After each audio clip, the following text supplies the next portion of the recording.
So, I'm not gonna be on this live. Well, I always say I'm not gonna be on this live long, and then I end up being on this bitch for 2 hours. So let me not jinx it by saying that. Um, so I'm gonna start this off by explaining the origin story of Laylim Layla. So in my book, hold on one second.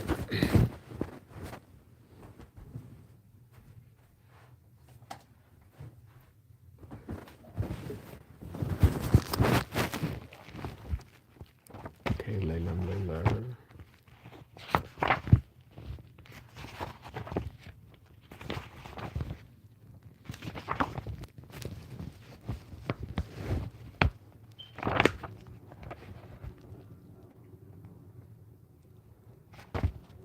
That's New Legacy. Laylim Layla. This is an area of midlife crisis for us. The season starts around 2014, so I'm going to read from Laylim Layla. This is an area. This is the final recollection of yeah, the final reflecting recollection of the book, um, 14, the 14th recollecting recollection, the final recollecting reflection. This is the era of midlife crisis for us. This season starts around 2014. It was after the transformation of our genitalia. Different trials and tests did come after our spiritual rebirth through physical sacrifice. This allowed for the complete surrender to the goddess within us, who is also in part God. This energy and entity is guided by femininity. We had our genitalia reconstructed as the ultimate homage to our connection to our foremothers. This season was intensified by the fact that we didn't understand how we were even still alive. How we pondered on this quite often after so many of our chosen siblings and mentors who were here on the path with us had typically transitioned this realm in the physical form. There had been so much death around us. The sun had begun to shine more brightly on those traveling the path. Many of us were beginning to bloom, flourish, and prosper openly under the warmth of its rays, yet the machine still focused on highlighting the stories of those who were murdered violently by weak and ignorant individuals from our same demographic. Individuals who were in most cases just as disposable as we were in the eyes of the status quo. This was our price for recognition and to be sent this was our price for recognition and to be centered in the mainstream. We had to organize many of the men who loved us right out of our movements, much like gay men had once done to our kind during the no fats, no films era. So the cycle continued. We made beasts out of our brothers and lovers to gain attention and the capital of others. The unfortunate truth is that our government rewards division, sometimes with multi $1 million grants. It funded entities and organizations that have rallied for the imprisonment of many who are, in many cases, just as much the victims of the systems as the lives they themselves had claimed. This is a season in which we were being called to draw a line in the sand. Ironically, the line we drew actually fell somewhere in the middle of a lot of society's issues. Laylim Layler was coming to bring about an era of openly seeing and seeking to understand and interpret both sides of the coin. We were awakening to the realization through heartbreak that we no longer needed monogamous romantic involvements to feel complete. However, we still honor and respect these types of connections. We embrace our sovereign connection to our wholeness, the whole one, The price we pay is high. Now, I'm going somewhere with this, so just keep listening and make sure you click that thumbs up as you come in. Make sure that you subscribe to the channel and make sure you share this where you're comfortable. Anyway, I'm going to keep reading.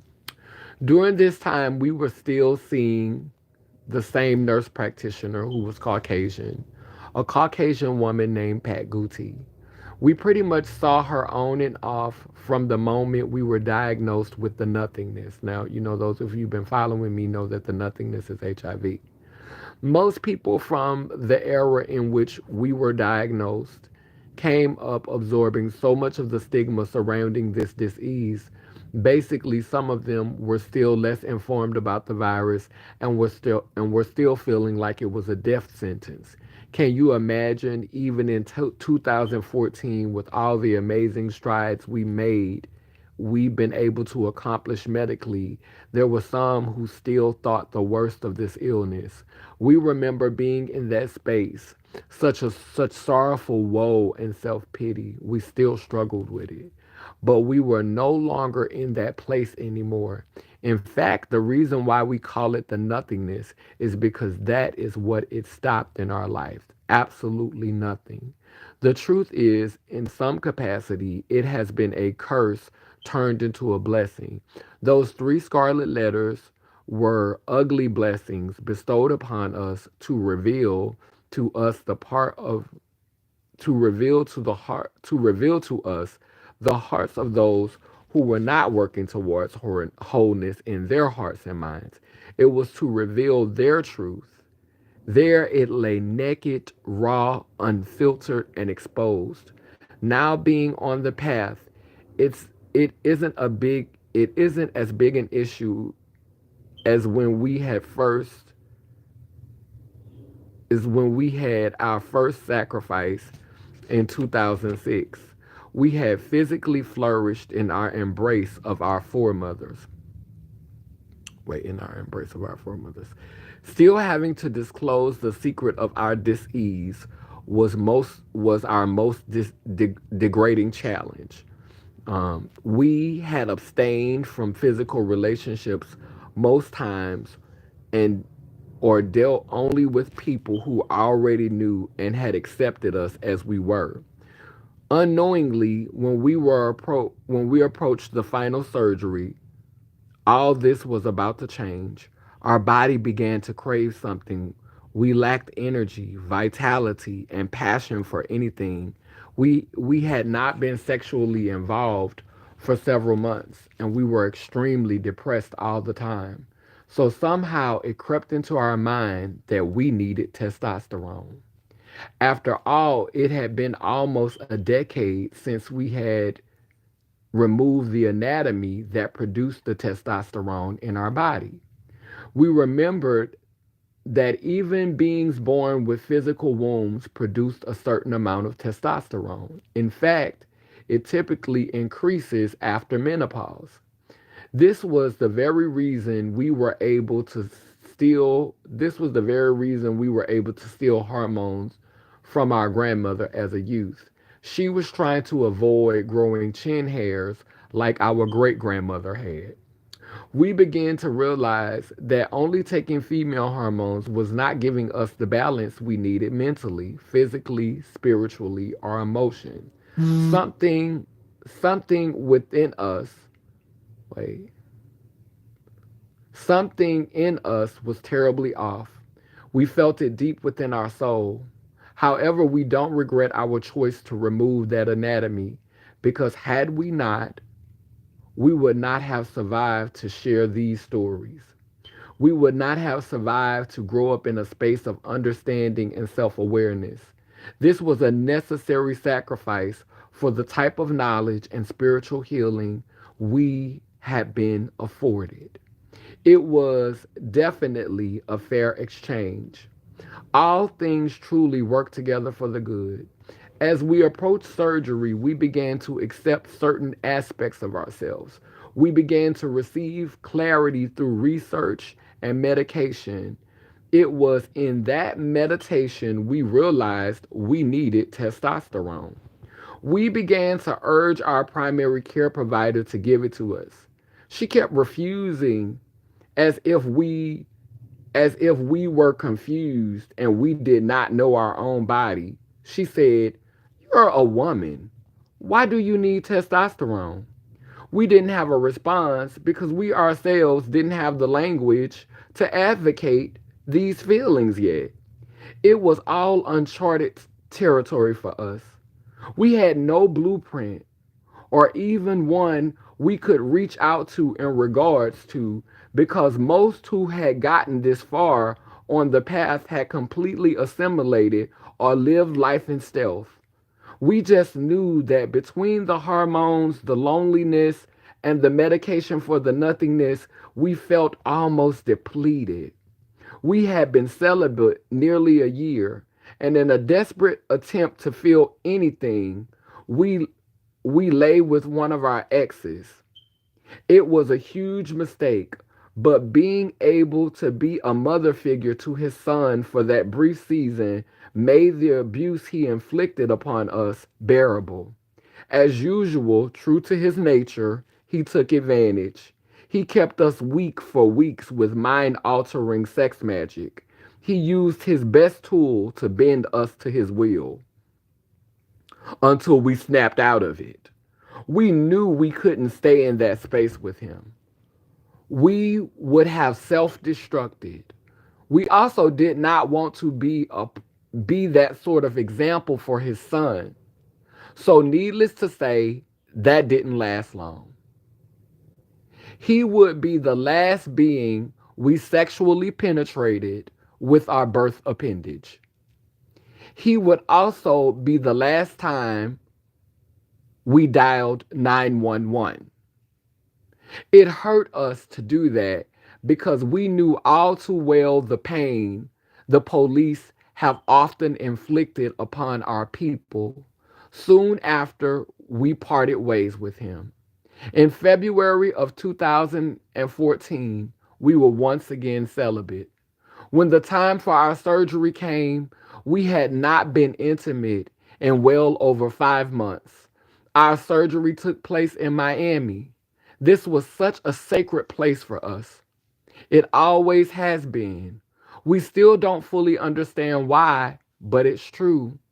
We always have some type of profound experience when we were there.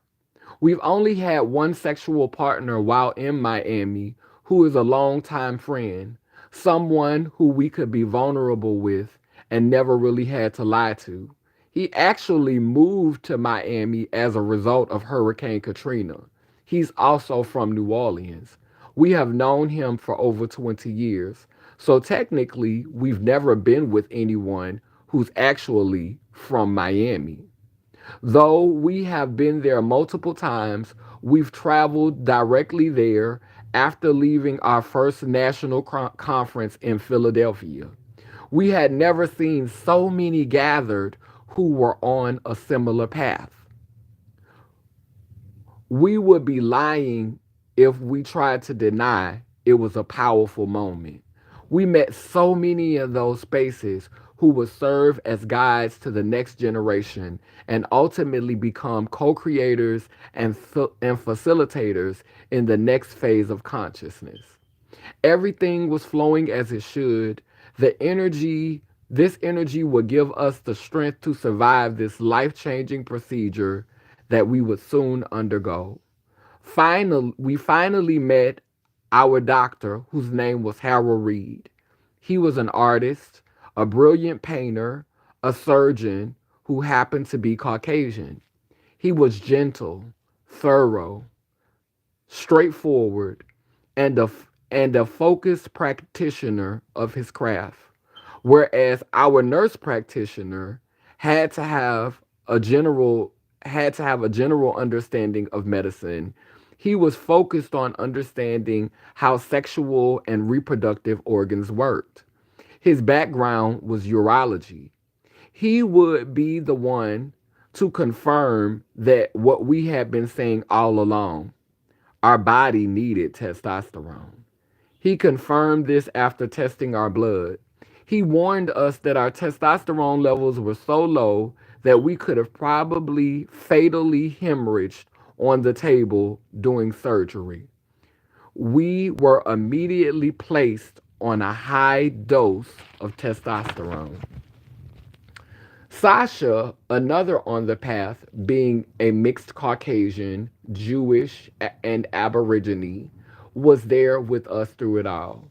She was like our best friend. We would one day share a season as lovers because of her devotion. She was 30 years our senior. When we were introduced to testosterone, we tormented Sasha with a ravenous aggression. She took it all in stride, though. Sasha would prove to be a more devoted companion as time went by. She tended to us. After a week of healing, we went to the ocean and performed a ritual in the waters. We had fully embraced the mother within us. What's interesting is our first life path number is 3, and our second life path number is 4. 3 is traditionally associated with the masculine, and 4 is often associated with the feminine. We were now connected to both. The process for many of us, this process is viewed for many of us as giving birth and rebirth. Through our sacrifice, it felt as if we'd birthed an extension of ourselves.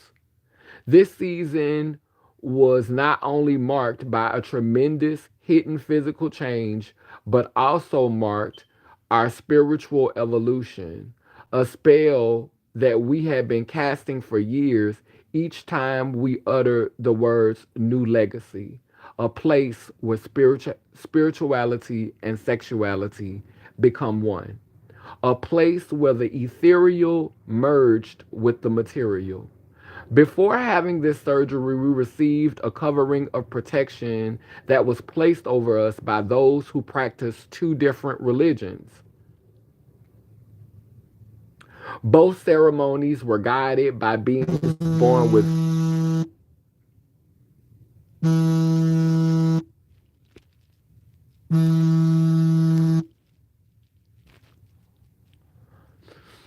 let me see, where was I? Both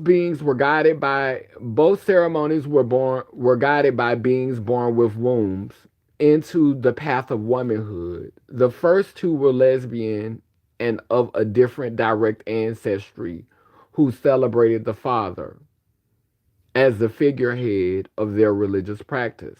The other two were heterosexual and of different direct ancestry. They honored the divine force with no gender. We were charged with so much yoni energy during both of these ceremonies, we honestly lost ourselves for a moment.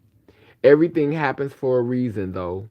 We were warring between a fantasy of ourselves and who we actually were. We felt ourselves drifting from the Christian religion as it did not speak enough about who we were in the scripture.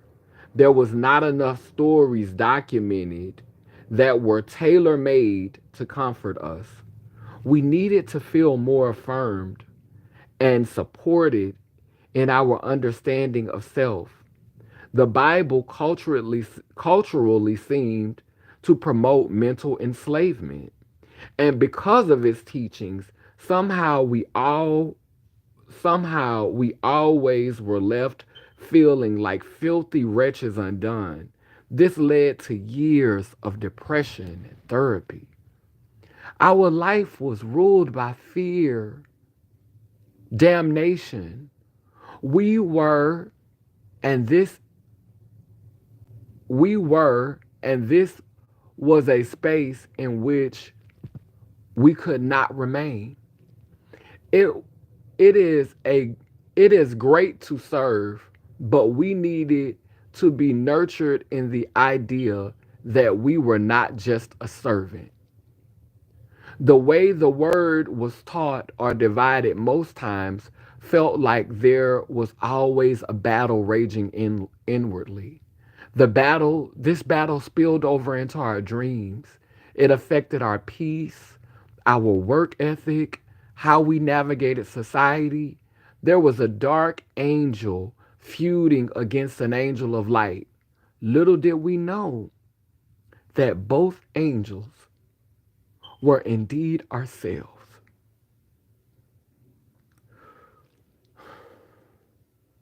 We were drowning spiritually. We were attempting to understand the constructs of wrong and right, good and evil, masculine and feminine. We wanted fully to understand the middle ground, the wholeness that existed within ourselves. However, it seemed our main church home, that had been such a blessing in the past, was now becoming a huge trigger in the process of our evolution. Every time the patriarch was proudly proclaimed during service, we felt tiny blades slice at our psyche. This was ironic because during the same time, we were feeling electrical shocks in the area of our genitals areas as our nerve endings were working to restore, feeling our most intimate space. Ain't that something? We were feeling that that's something. Oh, that's good. During this season, we felt we were now like a ship drifting on a massive sea, and the land was nowhere in sight. At the end of 2014, the end of 2014 was chaotically dark. One of the brighter points was meeting Safari, a younger sister on the path who had been with us through so much of our storms. She was there during those difficult times when we were trying to figure out exactly who we were without our old sexual anatomy. She used her scales of truth, being the Libra that she was, to offer sisterhood and support. Safari was the first being on the path we met who consistently came to offer rather than just to extract and absorb wisdom, nurturing, encouragement, and guidance. It was so different. We felt our grandmother sent her to us. Our grandmother was also a Libra. When 2015 arrived, we were traveling to more conferences because of our affiliation with the network of our affiliations and network with feminine gender dominant beings. Notice that I'm not using the language that we've been taught to use. FGDB, feminine gender dominant beings around the country. We met all kinds of beings on the path. The more variables we met, the more we understood we could not continue to present in the way that we were presenting. We truly understood the harm that we were assisting in. The more it was affirmed that change started with self. It's odd. When we were on the surgical table getting ready to be put under, we thought to ourselves, was the surgery even necessary? We even contemplated backing out. But a voice said, if you don't go, who will? Today I understand that we never seen an example of one on the path who had completely physically assimilated, but not mentally. We were meant to be that example for ourselves and our tribe. This decision would make the path lonely for us a lot of the times. But our Pisces sisters, being the fish beings, Octavia, Imani, and Destiny, were definitely a blessing, remaining loyal sisters. There was a newfound family, like my cousin Akia and my uncle Brian, and amazing kinfolks who opened their homes and their hearts to us.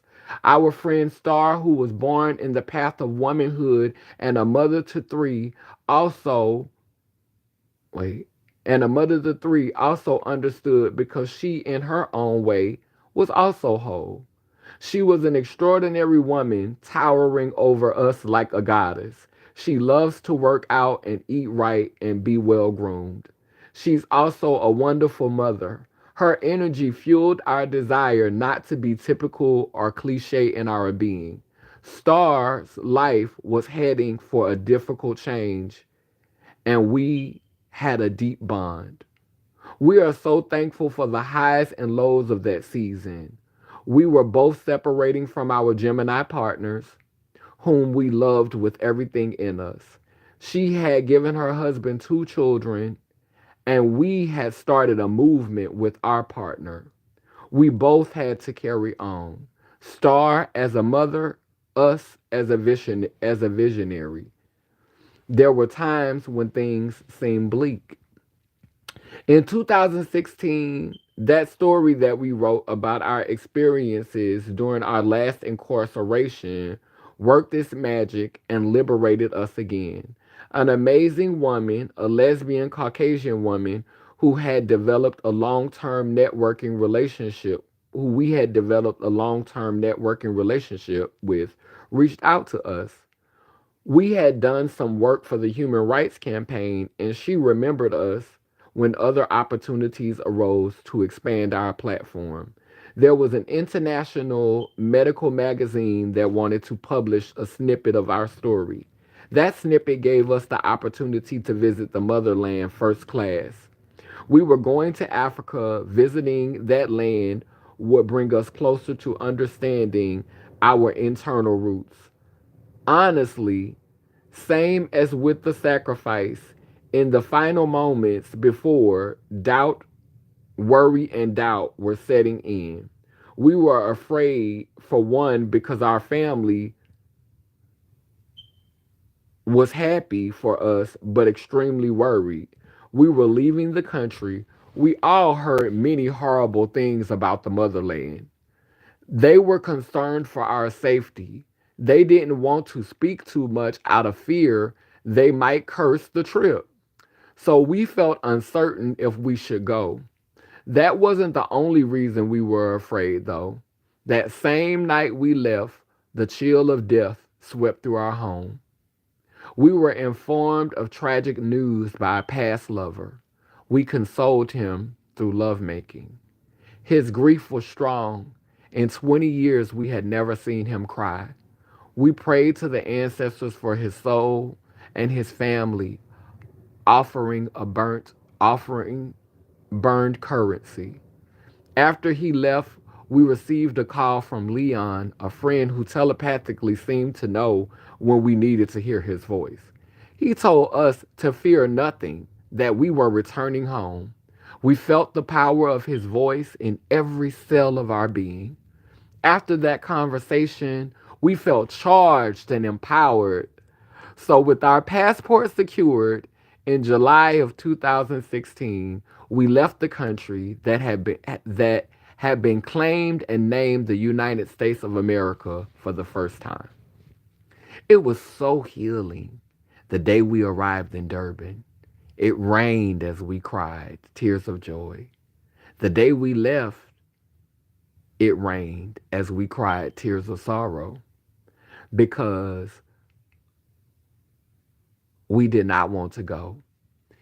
It was so spiritual and sexual. Yes, the first trip, we were very sensual in nature. It was also for a purpose as we were coming into understanding the power of sexual intimacy. Our ever evolving spirituality required bonds to be made between certain tribes so that our ancestors might commune and exchange information. It was such a beautifully intriguing, exotic place. Enchanting entanglements were not hard to come by. Durban was beautiful and fascinating. The way the people gathered was so powerful. We never seen so much melanin coming together so effortlessly in one spot. What a sight to behold. They were singing, dancing, and celebration. Octavia and Mama Didi was there too. The trip was centered around a conference for the nothingness that again had stopped nothing. Everything that was supposed to happen was still happening. That moment was the proof. Some something some things it has thankfully helped us to avoid. There were those at the conference who felt that we were in an oppression Olympics. They felt the need to remind us of what privilege they felt we had over them as the property of the US government. The odd thing is that the one throwing shade didn't know the things we had gone through to get there. And with everything she thought we had over her, we still would trade it to be able to speak the tongue of our direct ancestors, those who guided our people before the colonizer came. They were blessed to have a connection that came from sharing a language and a culture that had been passed down for millennia. Aside from that sour note of discord, the trip was restorative and beautiful as the trip was as restorative and beautiful as the thriving Indian Ocean. We took a day to wade in the coolness of the waters as the waves crushed gently against the shore. Wade in the water, wade in the water. Wade in the water. God is gonna trouble the water. We sang. We wore a blue dress that had a little story of its own. It was the dress we brought the day after we did sex work on the streets for the last time in 2015 in Texas. We had been held at gunpoint by a man who tried to use us and then rob us. We stood our ground. Something was dying within us that night, and its name was fear. It wasn't completely gone, but greatly weakened after that night. We never worked the streets again. We bought that dress to remind us of our past. We never wanted to forget that storm. Now we were spinning gold from the thorns of our past. We were basking in the waters of South Africa. We were here at the expense of so many who had expired that we might charter a different course, so that we might pursue a deeper meaning of our own existence. We were truly the dreams of our sisters, our bristers, which means brother, sister, and our chosen siblings. It was definitely a week that helped to change the trajectory of our lives. We had returned to the States. Before we left, we gave all of our clothes that remained and our money away to the people in Africa. So we were broke when we got back to America. We couldn't even pay rail fare for MARTA in Atlanta. Our pockets was empty, but our spirits were full. We decided not to return to New Orleans so fast because we didn't feel we would get the support that we needed. We didn't know how we would be received, so we went to our uncles in Decatur's, not without first stopping at our Brister and Trons. We smoked a joint with him. We burned herbs that had come from overseas. We had no clue that the following year Antron would transition from this realm. One of the things we remember most about his transition was that day we were cleaning his studio and had a vision. The vision was about chaos, destruction, reconnection, and rebirth. The day of Antron's passing, we were finishing a painting inspired by that vision. A little over a year later, Antron Richard Olukiote ascended this realm. It was November of 2017. We were at a creative arts residency with the Garden of Peace Project. There was another life-changing experience in which we shared with a family of healers. After Antron left this world, it felt lonelier. We cried out to the universe to send help to us. We needed others on the path. The divine answered, and there were two who came in the winter of 2017. Their names were Empathy and Fasola Harmony. Together, we started a rap trio called Intentional Flow. There was something like, we were something like an underground queer Fugees. In this collective, we were given another name. The collective, us, me, my collective name was Telepathy. We were named Telepathy because we had a capacity to channel things telepathically. We also desired to telepathically connect with others. Fasola made the beats for our music, hence the name Fasola Harmony. Empathy was the youngest, so it made sense that she would be the least bitter and disenchanted about life, therefore more prone to express empathy. So we decided to harness that power and develop it. She added the name Empathy to her other names, T.S. Baby Mama, Priscilla. Both Empathy and Fasola, though they were on the path, they had not made any overt physical enhancements inspired by the path. Fasola had some subtle excess breast tissue due to hormones.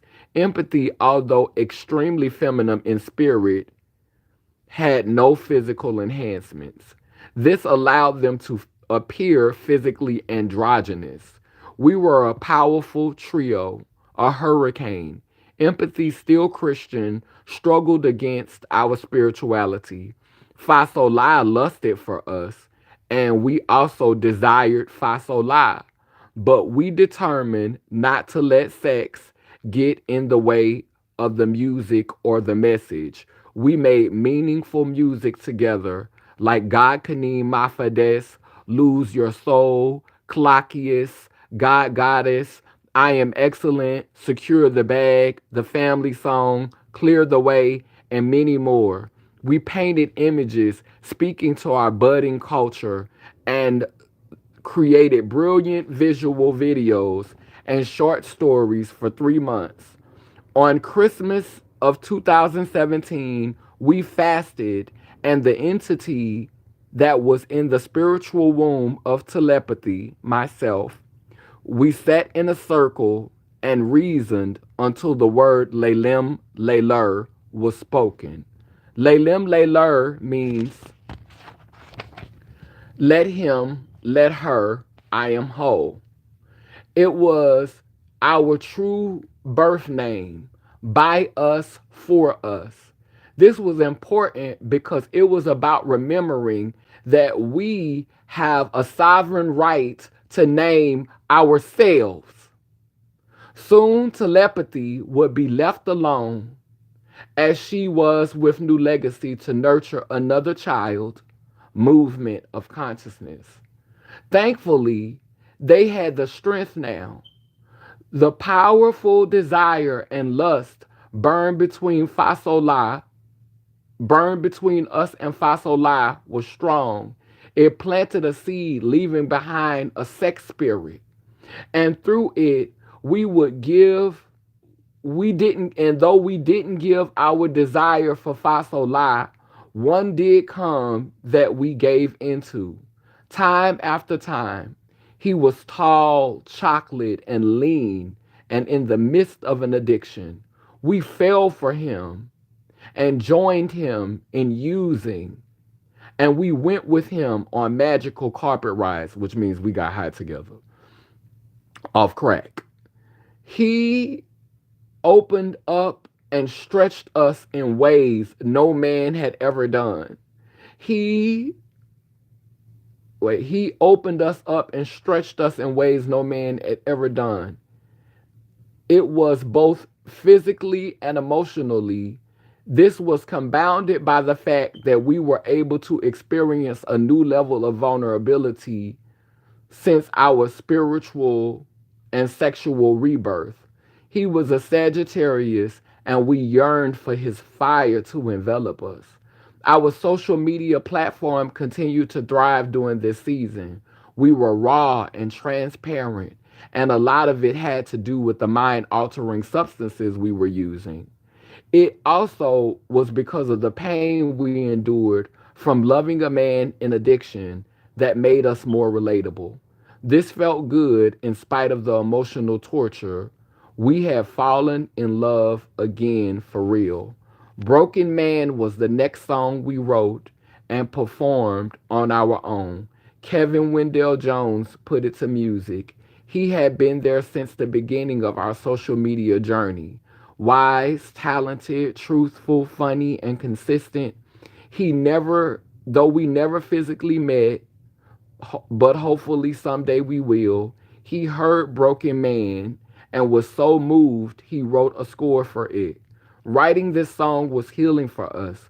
We realized we had to move from this entanglement or we would not survive. At first, we were comfortable with the prospect, but we heard the voices of our sister saying, no, not like this. We had been down that road many times.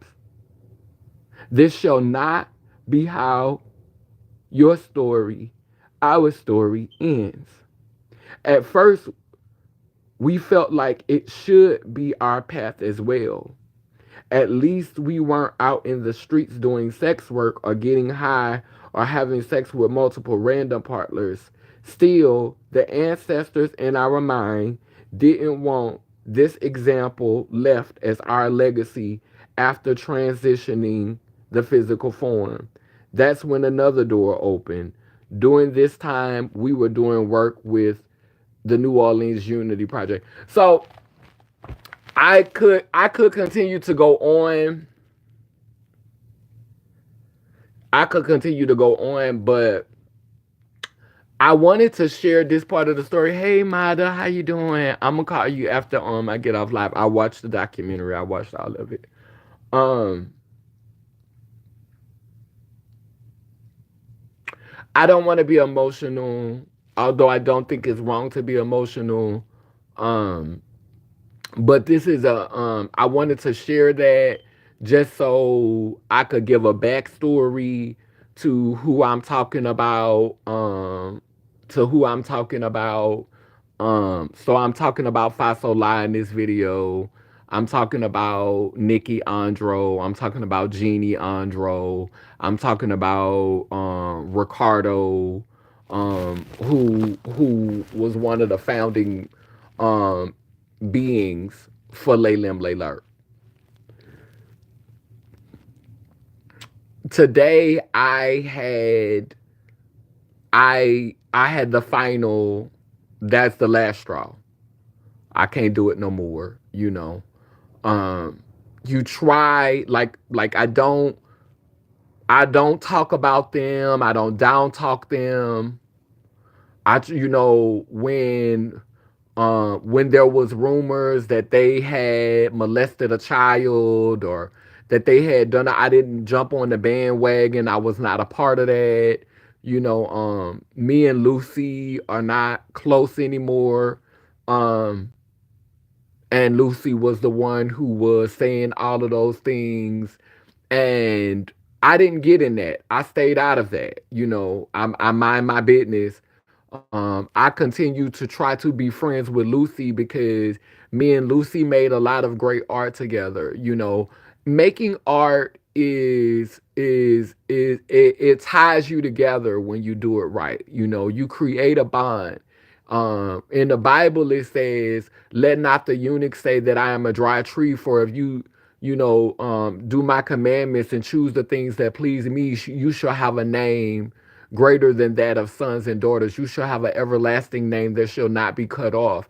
And I think that speaks to when you create together, when you create art together, when you create stories and culture and community, because we are culture bearers, we are artists, we are world shapers, we are world co-creators. And so this is what artists do. We create spiritualities, religions, like it's channeled through us, you know. And when I say create, I'm not saying that we are the originators. I'm saying that we are the ones who open the door and bring it back into the realm. You know, that's our work.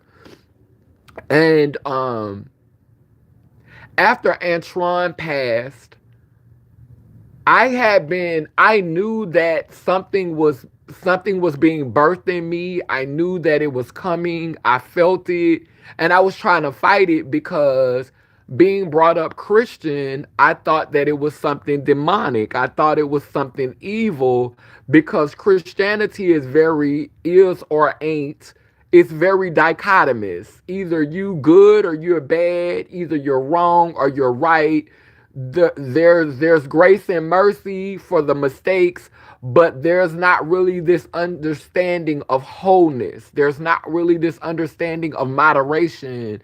It's either all or nothing in Christianity a lot of times. And so because that was my mindset growing up and that was my understanding growing up, I thought what was being birthed in me was demonic. And as I talk about it in the book, you understand that in 2015, I was visibly, because I had stopped smoking weed, because I was trying to be clear. This was the year, I can't think of what brother died. I think his name was Gary. It was either Gary or Michael, but the police had killed a black man, and when they killed him, that was the year that in 2015 I stopped eating. Yes, hey Brister, I stopped eating. I stopped eating on Christmas. I stopped celebrating Christmas. I stopped celebrating Thanksgiving.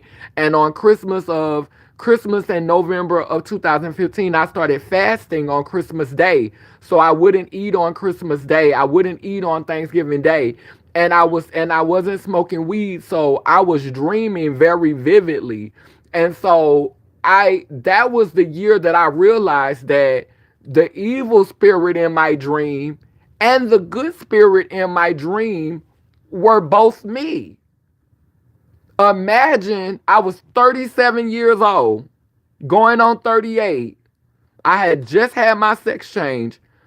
I lived, I started having these dreams when I was 6 years old, which is incidentally around the same time I started praying for the wisdom of Solomon. I started praying and asking the Creator, the God of my understanding, to give me the wisdom of Solomon. And I started having these dreams. Okay, baby.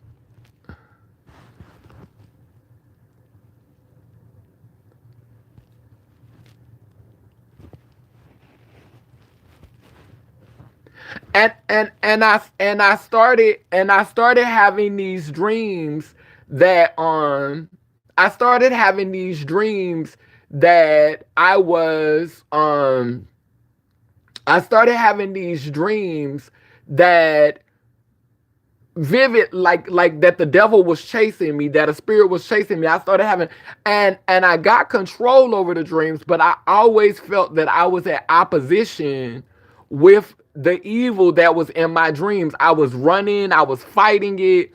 And when I turned 37 years old, I got to a place where spirit said, stop stop fighting it. You know, that's you too. Like the darkness, the chaos, the shadow, that's you too.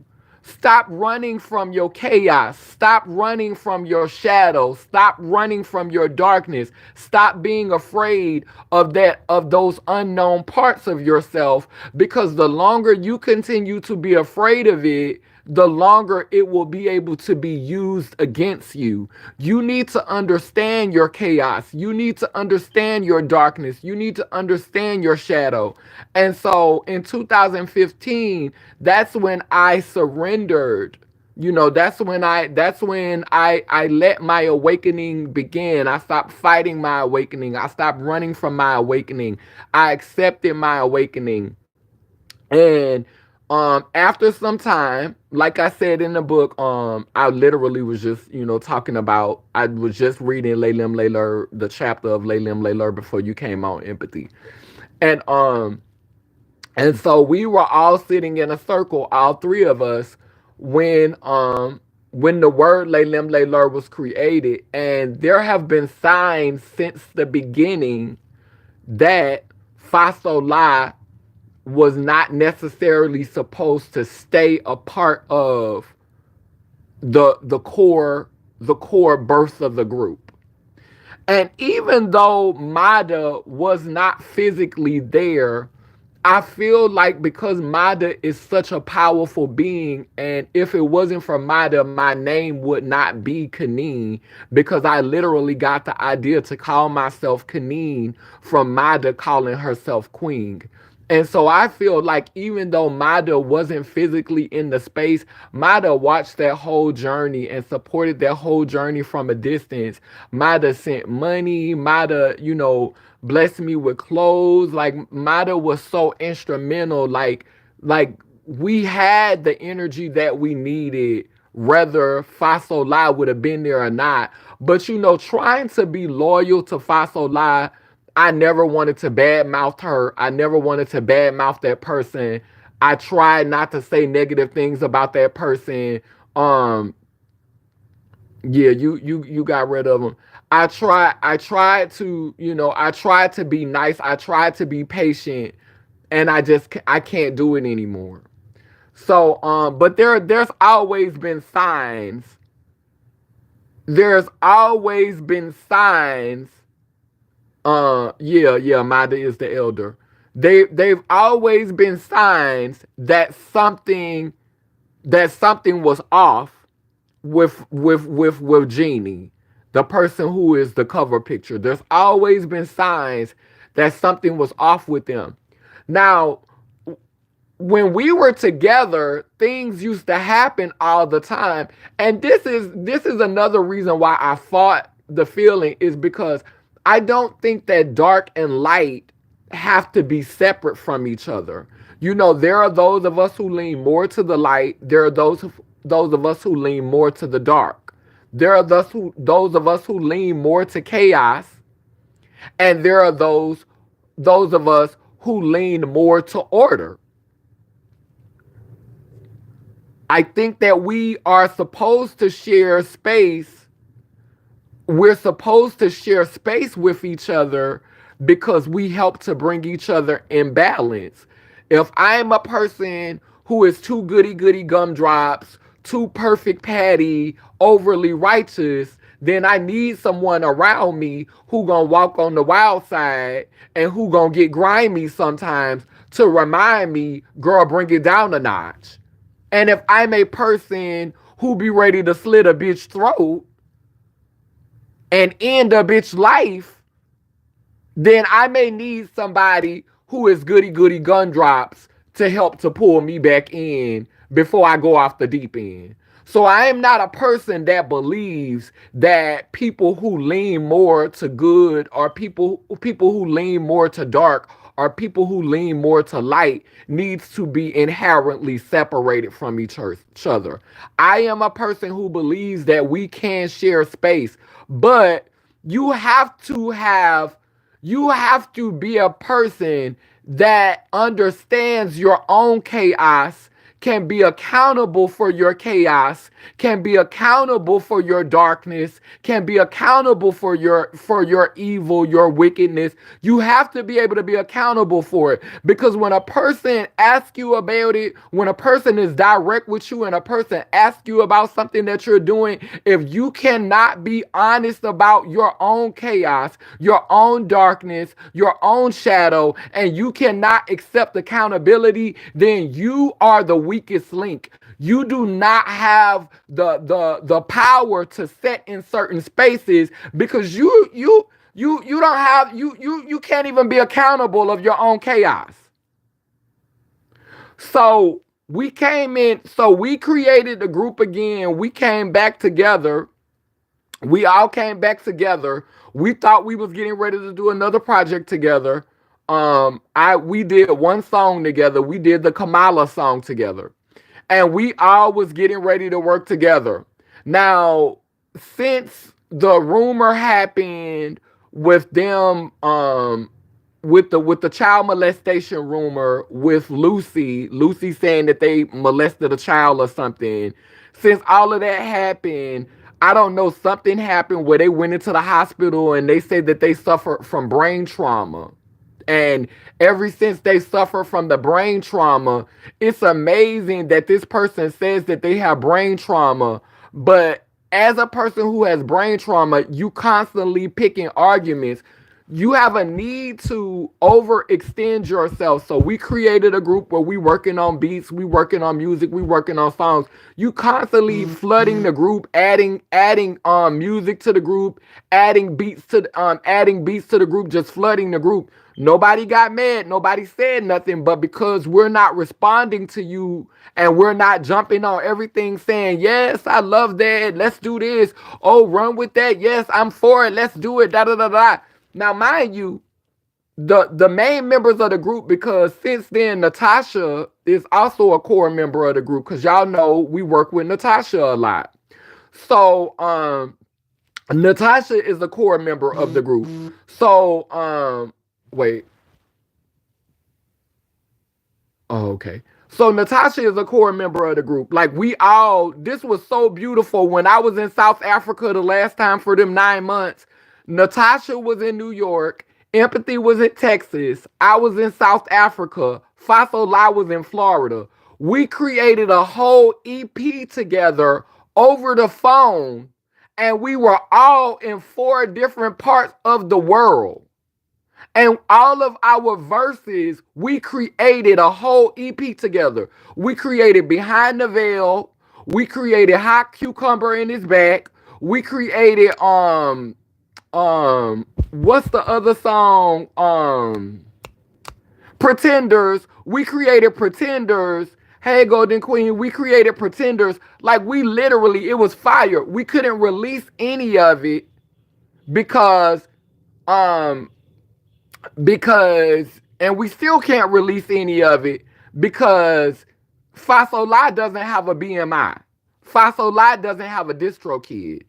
And when we first started doing the music, we were doing it just so we could share to Facebook, just so we could, for therapy, for us to heal ourselves. But when you're doing something, evidence of it growing is you're expanding your territory. You're now enlarging your territory. So I have a BMI and a DistroKid.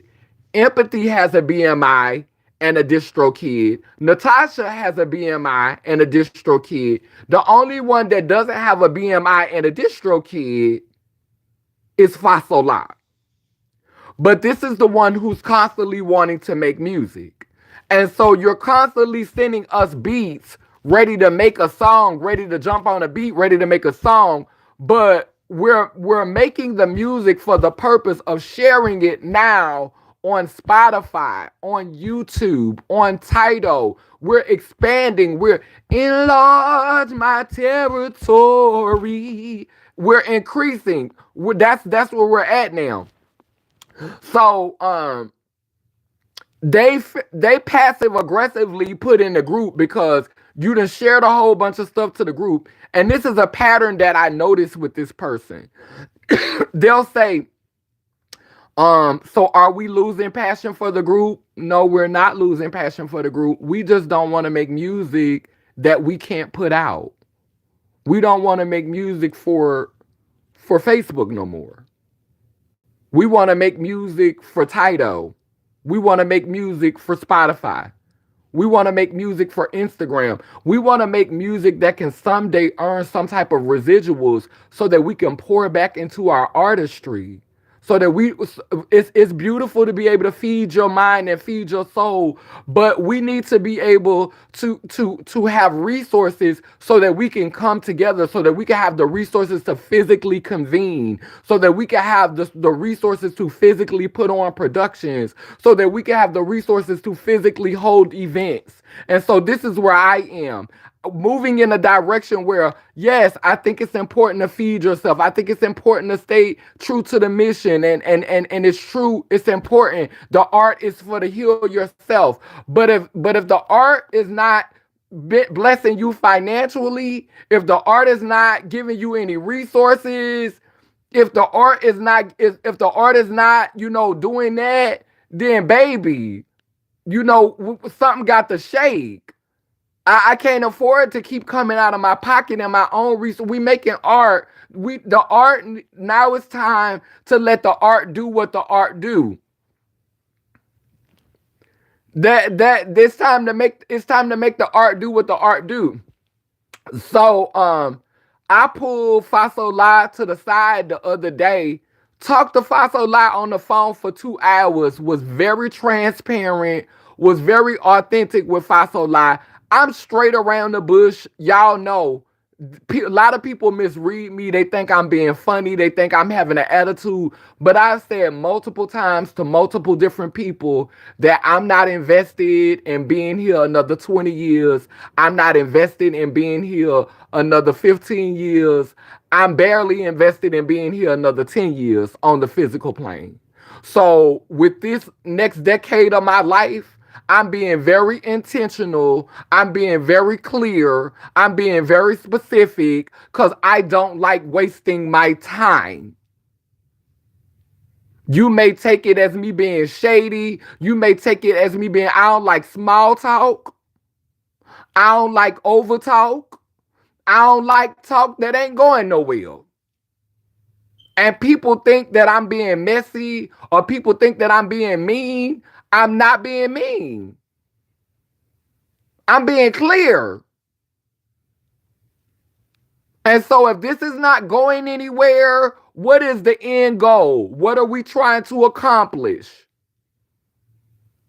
What is the product? So I'm telling you this now. You pretend like you're okay with the conversation when I tell you, I said, because you're oversharing to the group. You're constantly adding and sharing and adding to the group. You're constantly adding, like when we look back in the group is inundated with messages that you send. You telling personal stories about your car blowing up. You telling personal stories. You're sending music that's dark from a dark period of your life when you was working with Lucy and you swear you can't stand Lucy, but you reviving music that you made when you was working with Lucy and you're sharing it to the group, and none of this aligns with what we're trying to do in the group. So I lovingly pull you to the side and I start off the conversation by asking, hey, I'm checking in on you because I know sometimes I get busy with my own life.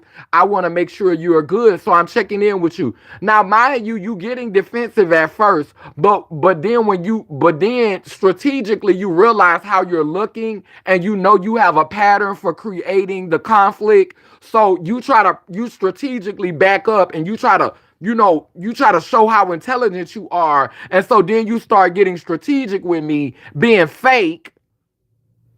And so you try to pretend like everything is good, and then the next day you jump on your post, you delete all of the songs and you delete everything, and then you make this big old long post talking about how you talk with your Brister me, and you realize that things that you were putting out were perceived as negative, and you don't want to be a negative. So I'm like, okay, we good. So one of the songs that they wanted to work on was called Traumatic. So I cleared some time today. I'm going to look in the group. I'm ready to work on a song. They went through the group and deleted all of the stuff from the group about the music. And then when I asked them about it, they tried to pretend like, oh, my brain trauma. I don't know, it was just a bunch of beats and I was just deleting them because, I was trying to, be focused. And also, could you remove me from the group? We started the group because you wanted to reconnect with empathy. Like, we legit started the group because you wanted to reconnect with empathy. And it's not a group. It's just a space where artists are coming collectively. And the group is not being inundated with information. The group is not a high demand. So it's not like you constantly getting messages from the group, because the person who constantly adding messages is you. You're messaging the group more than anybody.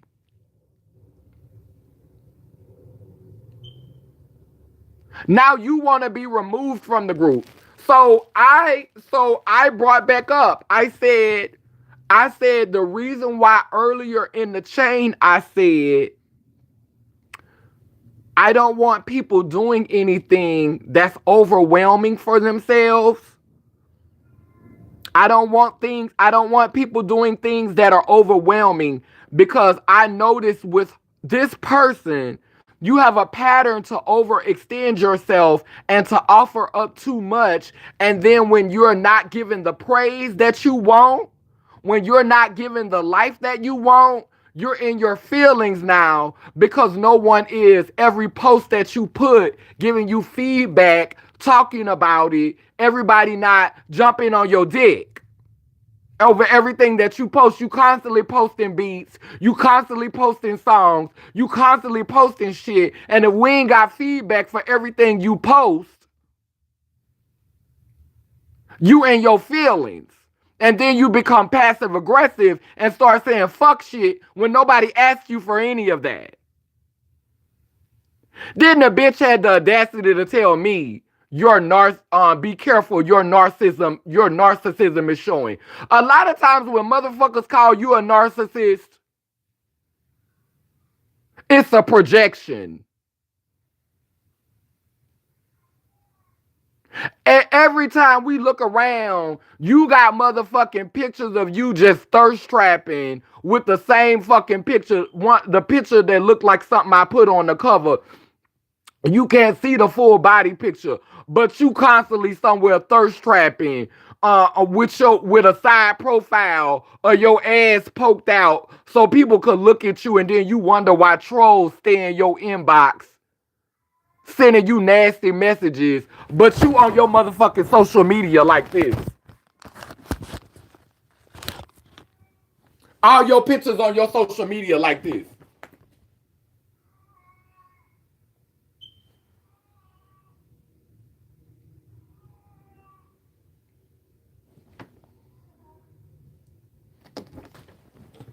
But you don't know why a bitch in your inbox. But you don't know why niggas in your inbox. Girl, stop.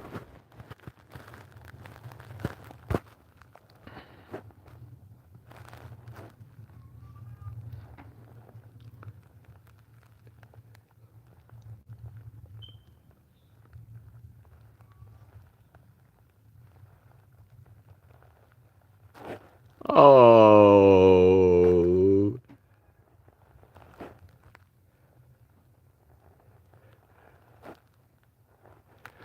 Yeah.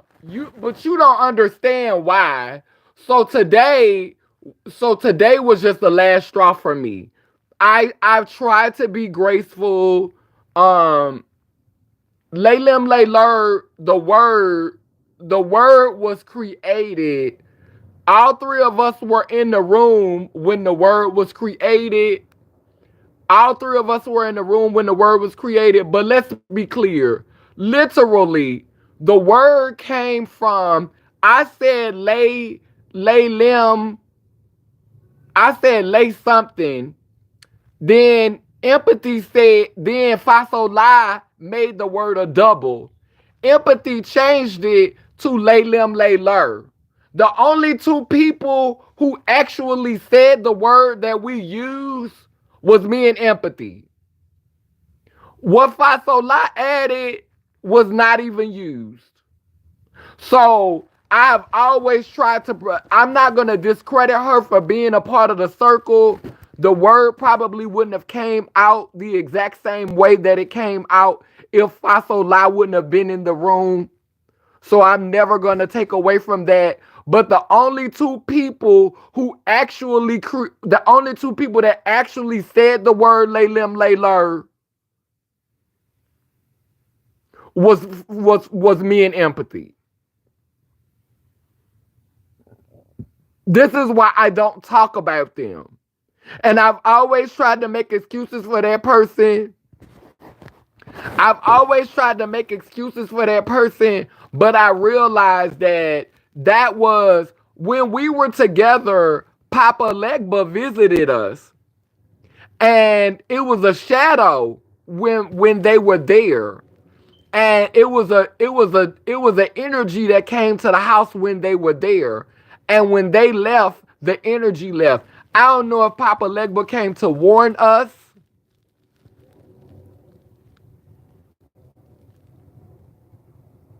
And I feel like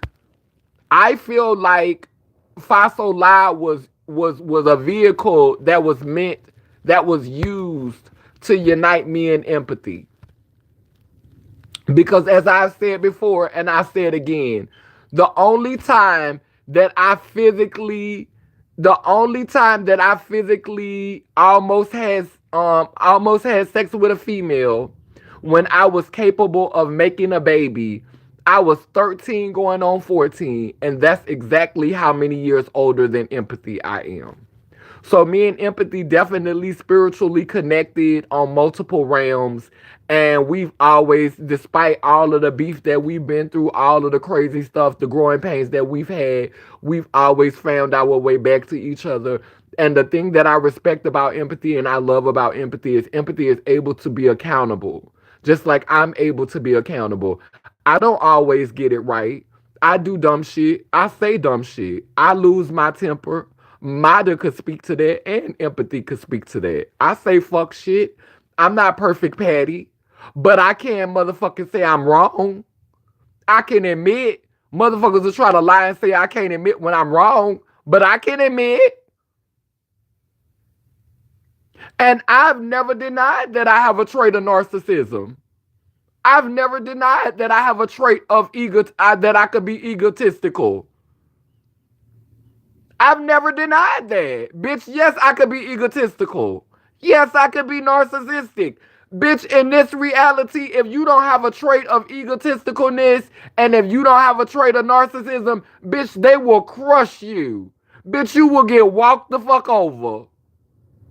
Bitch, you will get ran the fuck over. This is not a reality where you could be walking around here talking about kumbaya and chanting and moaning and think you gonna make it. We can't sing kumbaya all the time. Nuh-uh. And participate in this matrix? Child, if you do that, you better go sit in the woods and be friends with the forest creatures.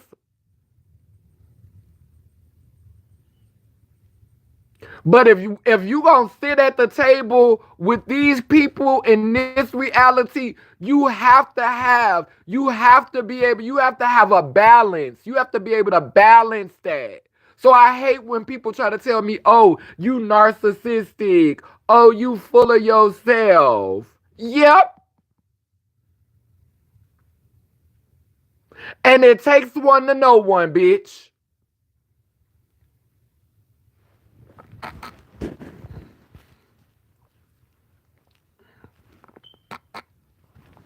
Faso La was definitely the vehicle used to get Laylim Layler Nation. Period. We are whole. Exactly. Yes, yes, you do. All that. We all got egos. You right. I'm just listening. I'm I'm very clear what happened. I'll rewatch. Yeah, so I read from the book. I read from the final chapter of Becoming Purple because I was telling the origin story of how Laylim Layler started. I wanted to give the origin story, and the title of the video is called Transformers versus Decepticons. Because let's be clear, some of us are trans beings, some of us are on this journey, and some of us are pretending that we're doing the work. Some of us are pretending that we are going, that we are evolving into this being that has balance, and this being, that is truly growing in their profound spirituality, and that's and leading with love, and really really just trying to be that force of purpleness, that sovereignty. Some of us are pretending, and some of us are actually doing that work, and some of us are Decepticons. Some of us are pretenders, and some of us talk about this. This bitch came up with the song called Pretenders and is one of the biggest fucking pretenders I know. I could not understand why Lucy literally hate this person. Lucy hate this person. Lucy, if you Lucy despise. When I tell you Lucy loathe, you can't talk about Faso Lie around Lucy. Lucy gets upset. It's a trigger for Lucy. Lucy cannot stand. And I never understood. I always made excuses because I never wanted to see them like that. Lucy have a tendency to see the worst in people. Lucy have a tendency not to trust people. And so when Lucy give what Lucy give, you think, oh, okay, Lucy, you know you always see the worst in people. You always think negatively about people. And you know me having that spirit of trying to see the best in people and trying not to, just automatically throw people away. I'm trying to be patient, trying to give grace. And Lucy like, no, that bitch not to be trusted. Don't trust that bitch. That bitch is evil. That don't trust that bitch. I'm telling you, that bitch is evil. And I'm like, no, Lucy, no, Lucy, give him a chance, Lucy. I want us to work together.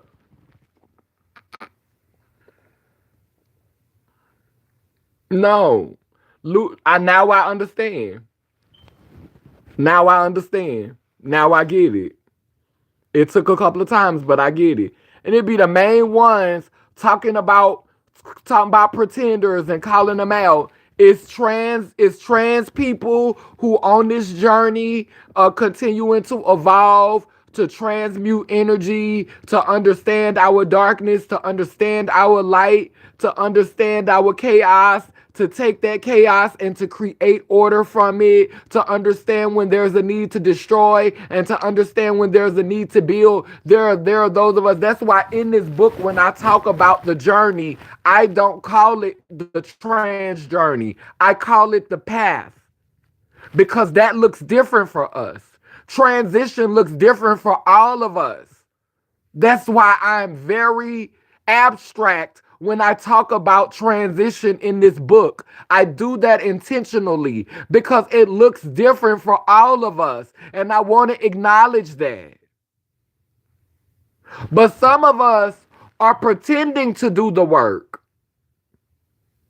Some of us know how to use our language and our words to make ourselves look like we're doing the work, but we're not doing the work. Those are Decepticons. That's a Decepticon. In real life, it's Transformers and it's Decepticons. I'm a Transformer. That's a Decepticon. We Transformers on this live. Not no fucking Decepticons. Purple ones is Transformers. Bitch, we ain't no fucking Decepticons. People will tell you who they are if you really listen. That's my song y'all did, Pretenders. Yeah, Pretenders was amazing. That bitch was bad. My whole comes from my faith and my transparency. Amen, that woman. See everybody with little blue monkey wrench, but my Man,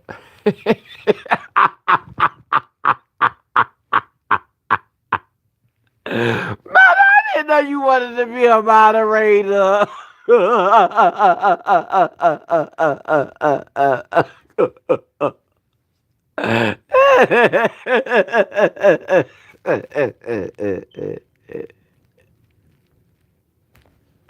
You know, Mata, you be over there writing your shit over there on TikTok. Well, I made you a moderator. That's it. You didn't even have to ask about it because the channel is growing. I do need moderators when other moderators can't be around. So, like now I got a good solid team now. I think I got about what? I got 5 moderators now. Yeah, about to say I see everybody with bucket riches except mine.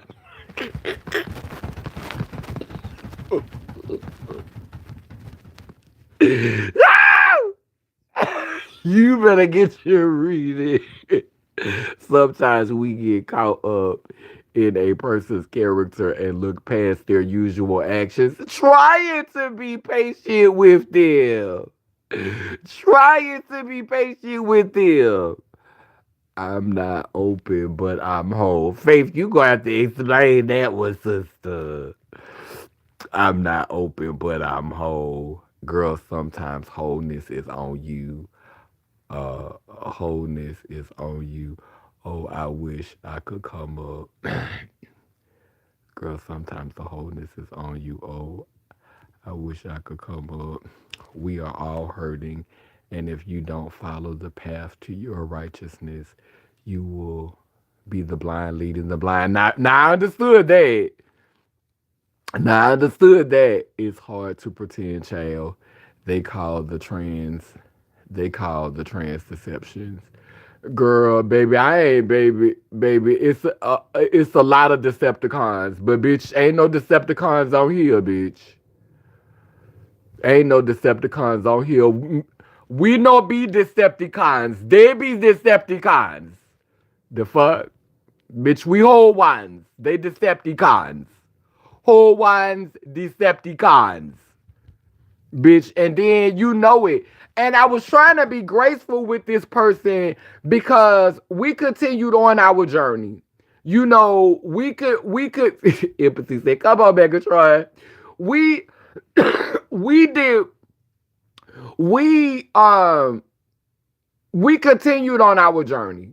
You know, and and this is one of the things that I respect so much about empathy. I call empathy is my brother sister, but we also have a mother daughter relationship. So me and empathy have multiple relationships. And I've never pressured empathy to physically transition, but when empathy started talking about, oh, I want to get my sex change or I want to go get laser done, I will remind her. I'll be like, okay, girl, you said you was gonna get your laser. Okay, girl, like I just gave empathy a hormone shot a couple of weeks ago. So I nurture her in physically transitioning, but I don't force her to transition because empathy has grown so much mentally.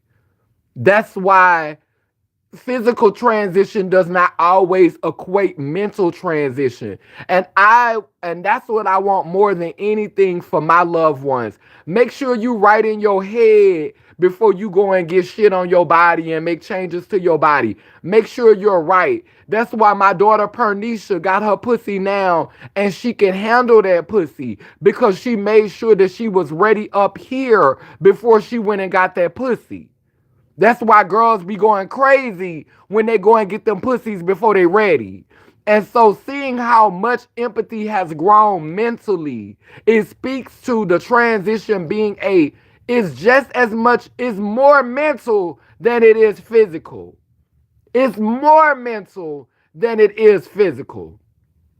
And so we continue to evolve on our trans journey. We continue to evolve, but Fasola had to press pause because of their biological family. They wanted to go and live with their biological family, and the biological family is Haitian, so they don't support all of their trans stuff. So you press pause. So for 5 years, while me and empathy have been growing and evolving on this journey, on this path to wholeness, purple ones rise, becoming purple. Let me see some purple hearts in the chat. You know the 5 hearts: earth, air, fire, water. And the 5th heart is for heart, soul, and spirit. And we have continued to be the purple ones rising over here. And you had to press pause. And so now you getting your journey back started and you somewhere out here thirst trapping, somewhere posting pictures like this.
Did, this bitch did this bitch wanna call somebody else? Did this bitch love calling somebody negative? And you the most negative one.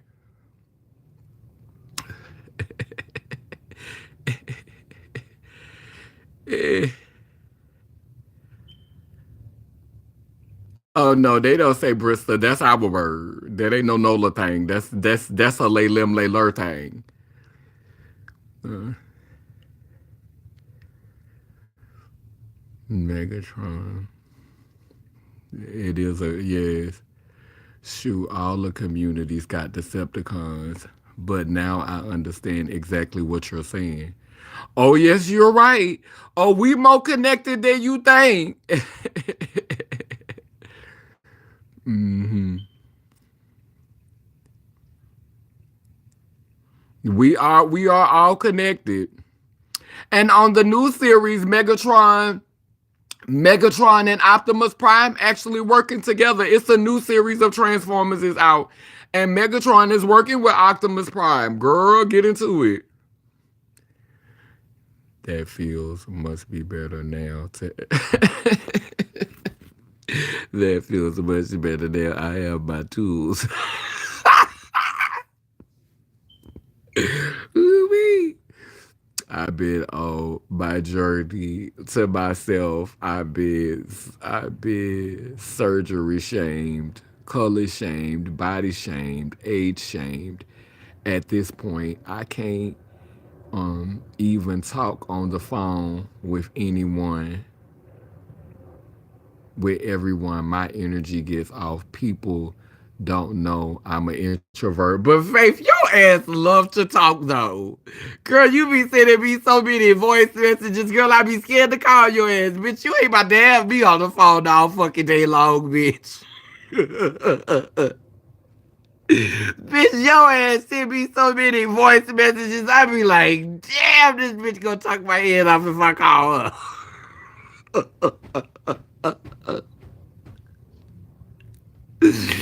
Bitch, you is a chatterbox, bitch. I love you, though, Faith. Bitch, I love you. Bitch, I love your motherfucking ass to that, bitch. You make me laugh. You always make me smile, bitch. Bitch, you always bring joy to my face. But bitch, bitch, I can't keep up, bitch. bitch. Bitch, your motherfucking ass gonna tell a story, bitch. I need to bring you on live, bitch, and just let your ass talk one day, bitch. But you in stealth though. So you can't come on my live, cause bitch your tea gonna be known, bitch. We good. Yeah, we good with mine. You know the black arm is strong.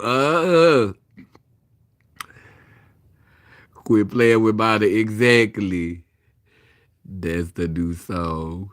We we don't be no decorations. Exactly. Decepticons. You was given a lot of grace. I sure was. I sure was. Trans power activate form of whatever the fuck I say I be.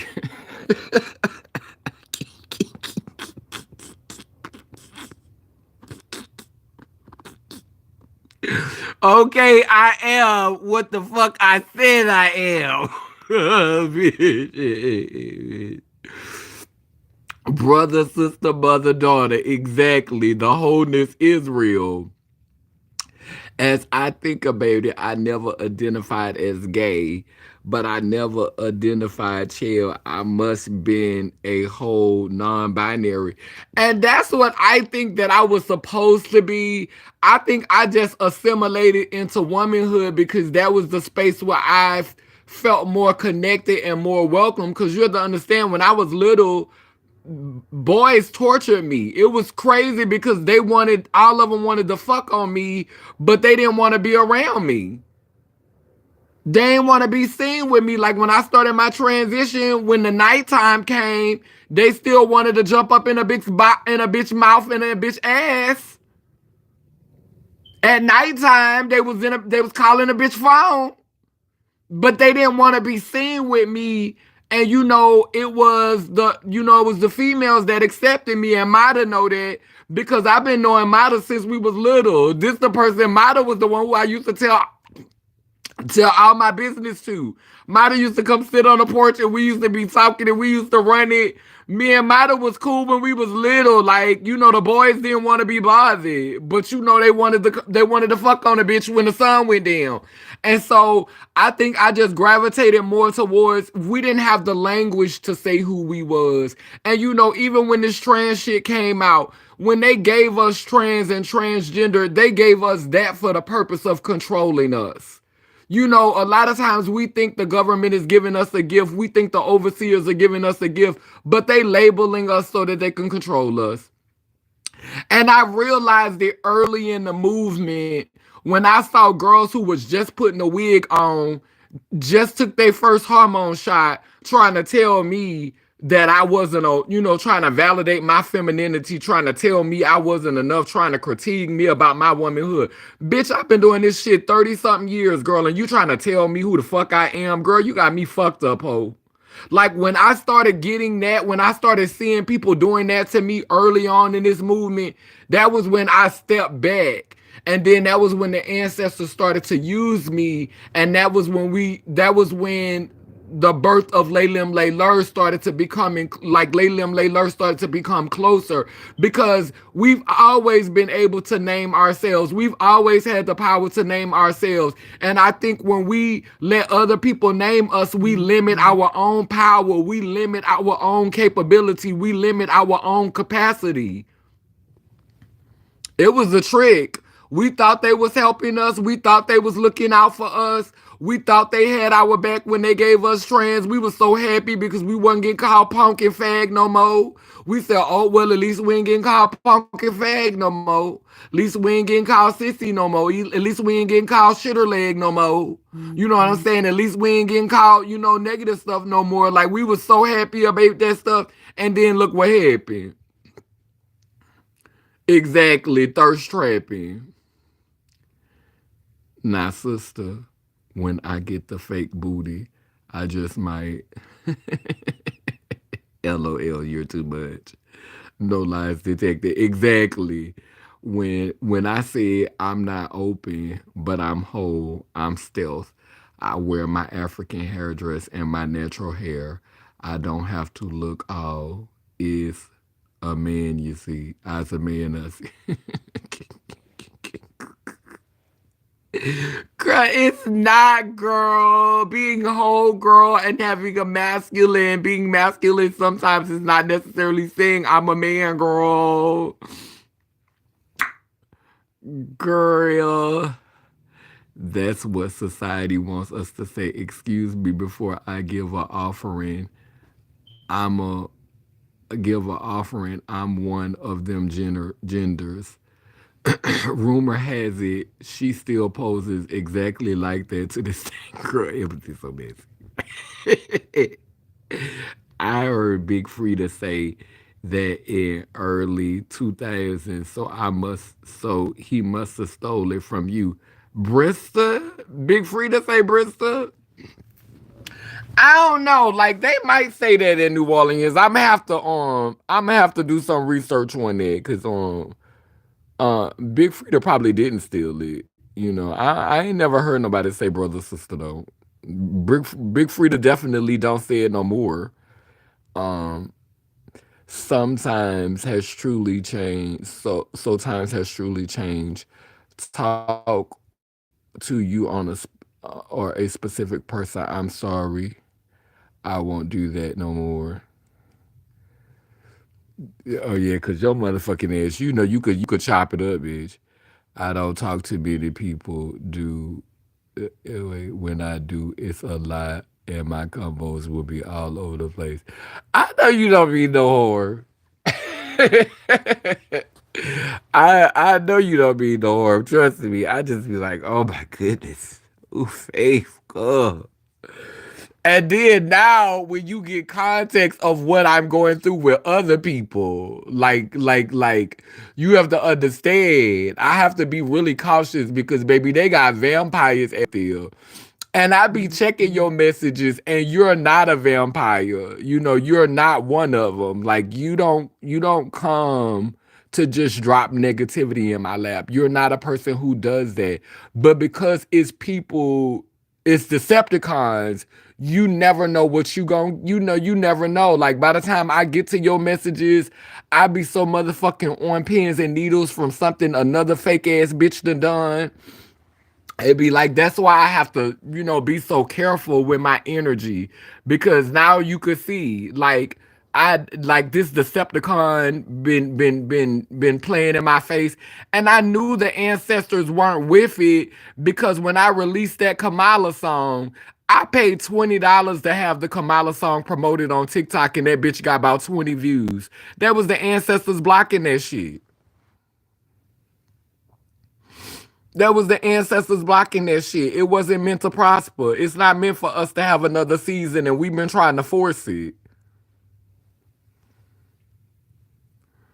Whatever, if whatever the fuck I say I be exactly. So you can jump in this pussy, but not off this porch. Exactly. Like you said, putting in a box. I see that. See, tell it. I made those mistakes because I wasn't educated enough. Now I'm making sure I'm educated, and we all deserve understanding and respect. I have had to grow. That's not what I'm saying. You read it wrong. I'm not trying to defend anyone. Oh, Big Frida? No, yeah, Big Frida said recently. Yeah, I didn't think you was trying to cause now that I think about it, I've heard Big Frida say Brister before too. I think I've heard Big Frida say it before too. So I'm not gonna that's why I didn't argue with you about that. I think I might have heard Big Frida say Brister, but it's not like it's not commonly used anymore. Like I think Lay Lim Lay Lur may have revived the word, so you probably did hear Big Frida say that. I'm not, because Big Frida is an old girl, and I'm not gonna say that other generations have never thought two hybrid words before. Like Big Frida is older than me. I think Big Frida might be in her 50s. Big Frida is an elder, so yeah, I think Big Frida older than me. So I think Big Freedom may have said the word Bristol before, and it wouldn't surprise me. New Orleans is a magical place. New Louisiana is thought to be um the headquarters of Turtle Island. Like when before the colonizers came, Louisiana is considered to be the central place where the head was the headquarters of the indigenous people. And in the research that I've did about the civilization known as Lumeria, Yeah, yeah, yeah. And then the civilization that I've known about Lumeria, like Lumeria and the city of Atlantis, all of that is located around Louisiana. I personally believe that um that New Orleans was where the city of Atlantis was. This is my personal belief. People trying to say that Atlanta was the city of Atlantis. I doubt it. I doubt it. New Orleans is literally a stargate for aliens for all over the world, maybe all over the universe. Like if you believe in stargates and you really just think about it, in a literal way, if we believe that aliens are here from another planet, which I do, I believe that aliens have been mixing. And so I believe that we all have different alien DNA in us from all over the cosmos. Bourbon Street is a gateway for beings that come from all over the world. It's a stargate for beings from all over the world. And if it is for beings from all over the world, then it's definitely a stargate for beings from all over the universe. That sounds like the city of Atlantis. That's why it's shaped like a bowl and it's surrounded by water.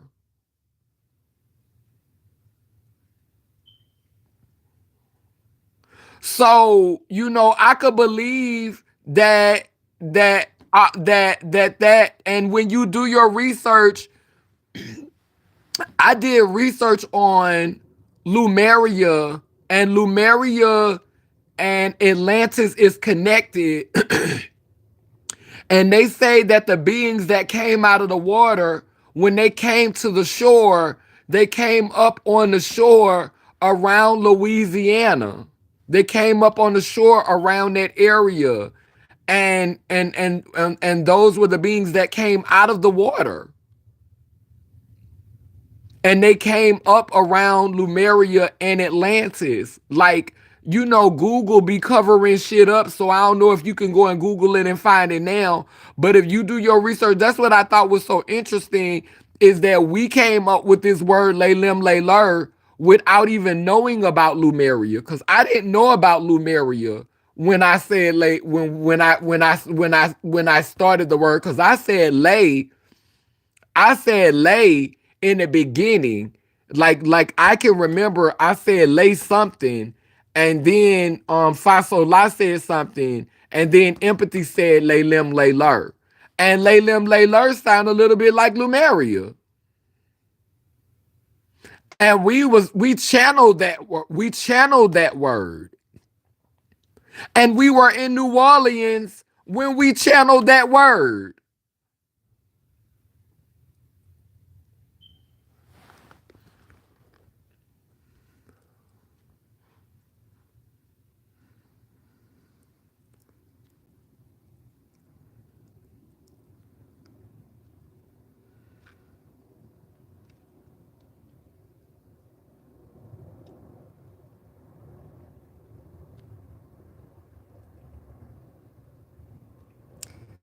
Yeah, so sometimes it has truly changed. Take to your specific person. I'm sorry. What is Faith talking about? I don't talk to people. I don't talk to two. Oh, okay. Um, so so you can jump this. Oh, okay. Oh, I'm reading old messages. My bad. I made the mistake because I was. Yeah, I read that already. Um, I won't send no more. LOL. My apologies. That will clash. I think you lump me into the gumbo, but I understand. I really do thank you for being transparent. Maybe Big Frida about the hit 60. Yeah, no girl, not Faith. Don't go to getting motherfucking sensitive, bitch. Talk about you won't send no more. No, just don't send 50, bitch.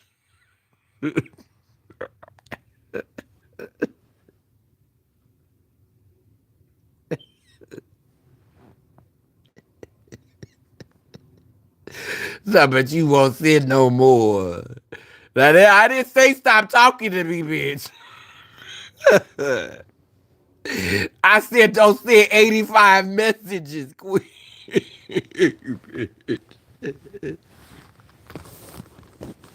Not Faith. That's not for me and you, Faith. That's not for me and you. Don't get in your Leo feelings. Don't get in your fire sign feelings, nah. I bet you won't sit no more.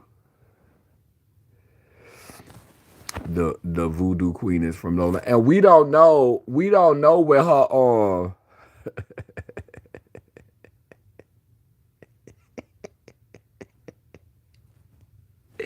we don't we don't know where she was we don't know where she was legitimately or we don't know where she was legitimately or where she legitimately buried because we never go to her real grave site. Like we they won't tell you where Marie Laveau is really buried.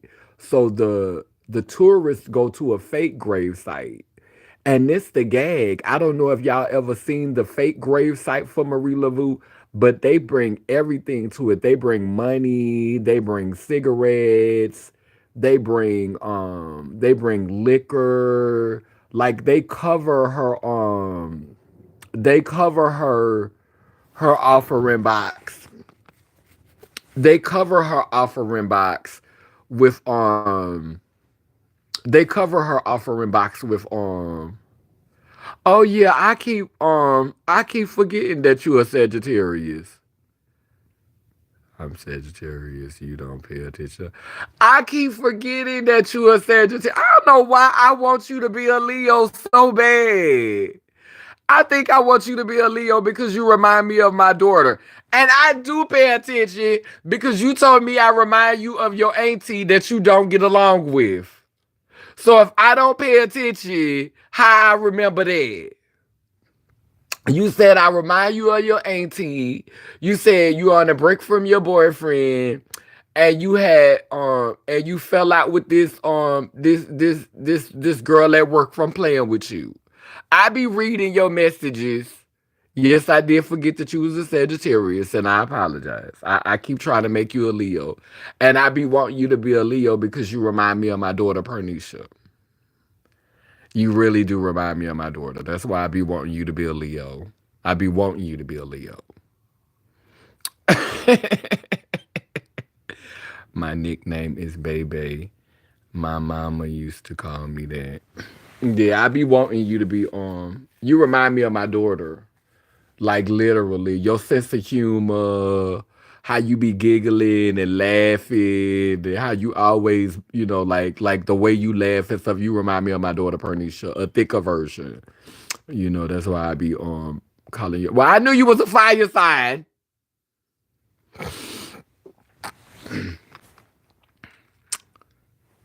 Girl, you have told me you was a Sagittarius multiple times, girl, and I keep trying to make this lady a Leo.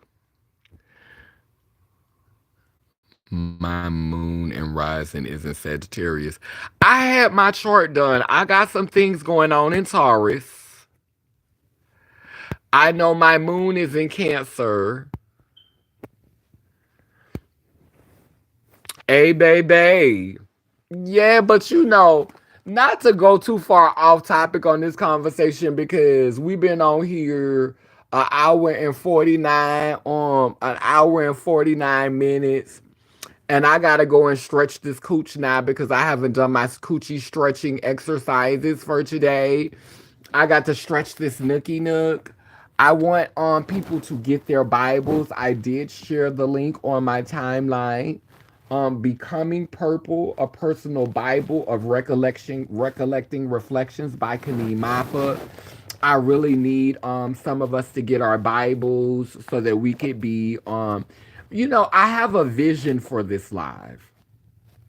And for the future, I would like for people to go live with me so that we could do readings together and we could talk about that. So that's a vision that I have for 2025. So it's not like y'all got to rush out and do it tomorrow. Because I am going to be doing some moving around and I'm not, I'm going to be less stable than I normally am, probably in the next month or so. Well, in the coming month. I'm trying to get stable again, so I'm gonna be doing a lot of moving around. But I do want to see, people who do consider themselves to be purple ones, people who do consider themselves to be a part of, people who do resonate with the path and the journey, and the way that I talk about the journey. People who resonate with it, I definitely want you to get your copies. Mada, you is in the book. I definitely talked about you in the book. I know empathy is in the book. So I definitely want, to see us get the book, to see us talk about the journey and just open up about, be able to talk about how you unpacked it. As I was reading from the book earlier, you could definitely see that yeah, I talk about you in the book, madam. You could definitely see that I may have talked about you in the beginning of the book. I'm gonna have to read the first couple of chapters again because I think I might have talked about you when I was younger. Um, and definitely, I know I talk about you and how I got my name, Kaneen. And so, having a copy of this and using this, yeah, but this is not where I don't want people to get the book from Amazon. I want people to get the book from the Writers Republic because that's where, I get a larger cut. You buy the book off of Amazon, they're gonna shortchange me. So I put the Writers Republic link on here. The Writers Republic link is also on Instagram, in my bio. So if you go on my Instagram page, in my bio, it's there. And it's also a link in the last video that I did about the toxicness that we inherited from the system. And I have the three androgynous beings in the is the last live that I did. The link is also in that comment section and it's pinned. So there are several places where you can find the link at. Yeah, and just get a copy of the book so that I purposely wrote the book from a non-binary viewpoint because I knew that I was going to become non-binary. I also purposely tried to refrain from using LGBT language because we don't know who's going to get elected and if they're going to start banning LGBTQ books. So, you might want to get your copy of the book just in case they do start banning it. And I do think that it's going to take a while for them to start banning this one because this one is not so rainbowy. Like this book is not easily read as LGBTQ, and I did that purposely. I was preparing for the potential of them banning LGBTQ books when it was before it was even a conversation. I was very, I got, when I was in Africa, I had to be careful not to use LGBT language. I've had partners in my life who've also encouraged me not to use LGBTQ language. So when I wrote my book, I wanted to steer away from using the language that was given to us by the colonizer. And I tried to write this book. I was in a very good place spiritually. I was doing a lot of fasting. I was just really in a good place. And so, this book really was from my soul. And I feel like, y'all should get copies of this book. Um, because it's so relatable. Like you don't have to be gay or trans or bisexual or you don't have to be a part of the community to get this book. Because even if you identify as straight, even if you identify as heterosexual, you can relate to this book because you have family members who can relate or you've been curious, you've been questioning, you've had thoughts, you were trying to figure out which way you was going to go. And so this book is really is really something that could be for everybody. And that's how I tried to write it. I didn't go into detail about the sexual experiences because I didn't want the book to be inappropriate to read to children. I talked about in the chapter that I read in the beginning, the chapter that I shared in this book, I talked about a couple of sexual encounters. And if you saw how I talked about the encounters, I talked about them in a way that was tasteful. So you could actually read this book to a child and you would have to explain some things because it's a deep conversation. It's a higher level. I like to call it, how 19 Keys say he having higher level conversations. I feel like I have higher level queer conversations. I feel like I have higher level conversations for people who are on the spectrum. So like that's I feel like this book goes deep for people who go beyond the binary, for people who go beyond race, for people who go beyond sex, for people who go beyond gender, for people who are not just trying to navigate or heteronormity. And like I really do feel like that this book is higher level in that regard. And so if you want to be able to have those type of conversations, this is Becoming Purple. My personal Bible of recollecting reflections is definitely a book that will help you to do that. Mada, you already deep as fuck. I've learned so much from you. But I would just be honored if you would get the book and talk about it, and maybe you could motherfucking bring up some shit that that I never saw. Like maybe you could add some more to this from the perspective of a being who was born with a womb. So I think I would love to hear perspectives of truly conscious beings who were born with vaginas. I would love to hear the perspective of beings who are coming into this journey and just really really wanting to see themselves beyond the binary. I would love to hear the perspective of beings who identify with manhood and who identify with the construct of manhood and who are trying to see themselves beyond that. So I think that this book is for everybody. Watch it. Matter will. How do I get an autograph copy? Baby, get the book, Nikayla. I'm in Atlanta all the time. Just get your copy, honey, and and when we see each other, I will definitely sign it. When I come to Atlanta, I'm here. I'm here until Tuesday, until next Tuesday. I doubt the book gonna come before then. But the next time I come back, which I'll be back in probably a month, if you have your copy, honey, and you say, "Hey, sister, I'm in town. You'll come sign my book for me." I will definitely come sign it for you. I will come to you and sign your book and take a picture of you, take a picture with you, with your signed copy. I will do that for you because you're one of the beings who inspired me to get serious about writing. Y'all know if it wasn't for the poem in the book that's called I Have Extraordinary Queen in here, I retitled it to Extraordinary Being.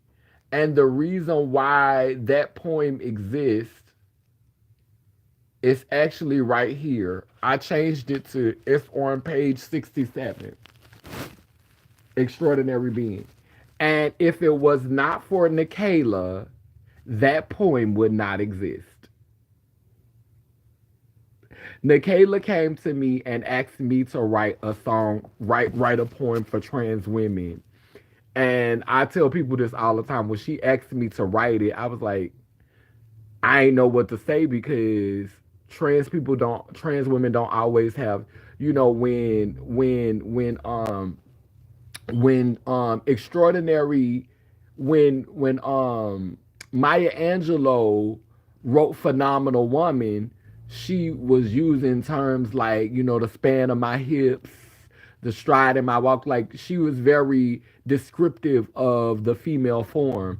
And so when Nikayla asked me to write a phenomenal woman for trans people, I didn't know what to say because we don't all look alike. We don't all have the same parts. We don't all show up in the same way. And so it challenged me. And it literally took me a couple of days to write it, and it took me 3 days to memorize it. But you know, if it was not for Nikayla, that would not exist. And that's one of the most powerful things that I have wrote to this day. That's my go-to. I've when I say that, I always move the crowd, I get everybody going. That's still one of my showstoppers. And I'm gonna read it. I'm gonna read it to close this out. I'm gonna read it to close this out, and I'm gonna get a candle. So I'm gonna close us out with that.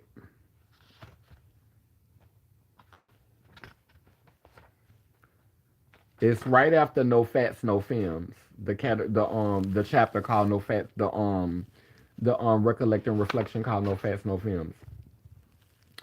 And I changed it to extraordinary being because I'm trying not to be gender specific in this book. Extraordinary being. There's a war going on, and it starts within the mind.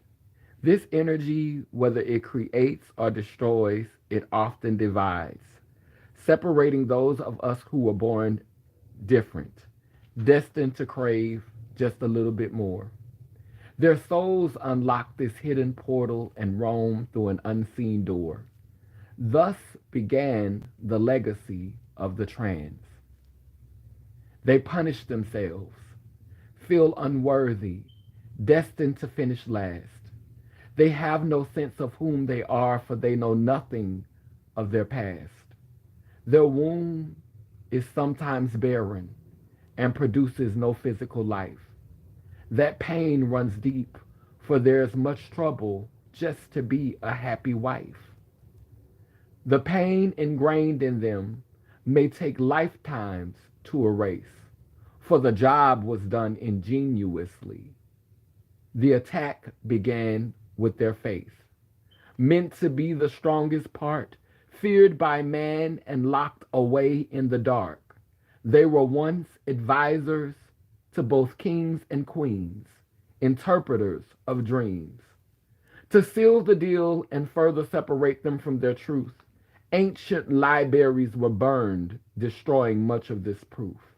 Ah, though much of our past has been displaced, we must know who we are in this realm of grace. For many of us have traveled its borders and seen what keep others locked in closets, pretending to be innocent and green. Wanting only to feel love, we've allowed ourselves to become governed by our flesh. Man has used this too against us, labeling us objects for sex. They set out to damage everything about us that was reputable, admirable, and pristine. Turned it to evil, now we're viewed as morally unclean. But it's a lie from the pits of hell, and with my last breath, indeed, this truth I tell, or better yet, I might scream. No, we may not be phenomenal women, but we are extraordinary beings. For to whom much is given, much is required. Is not what we seek more than what's desired? Who but one worthy of favor would still struggle to stand, even after being cast down and rebuked by their fellow man? Many of us have chosen unconventional routes, opposing this legacy of planting human seed. We're artists, cosmetologists, scribes, creators of beauty. We're of a different creed. Those who receive us know what we bring into a room: a bold, humorous, exotic, and fascinating presence that could chase away the darkest gloom.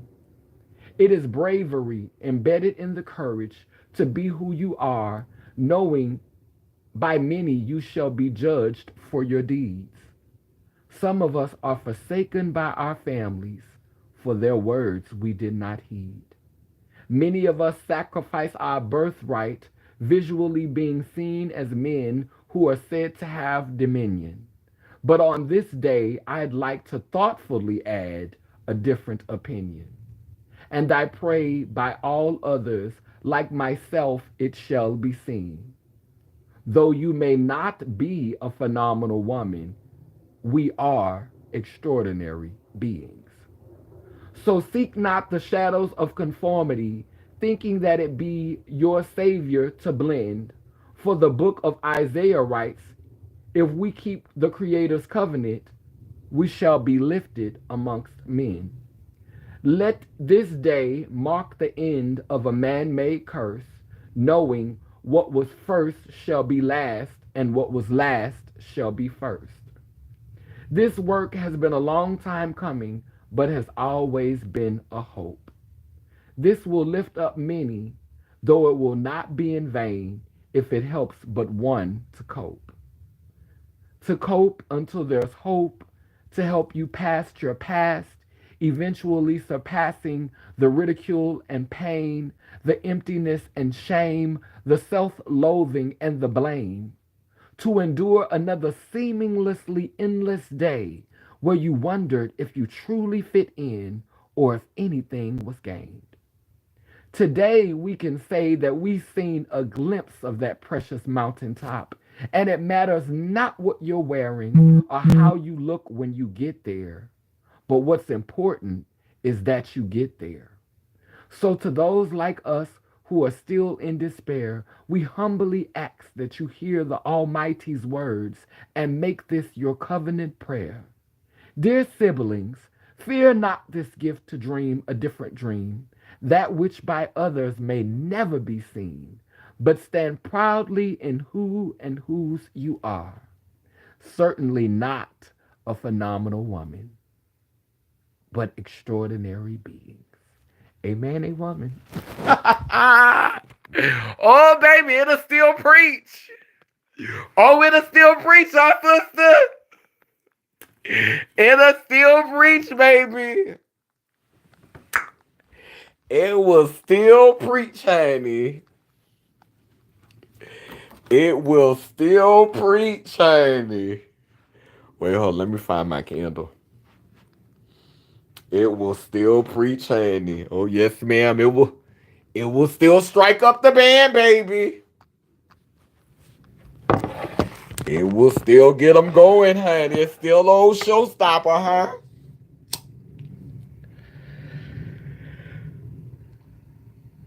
So we're going to light our candle. When we light our candle acknowledges the past, the present, and the future.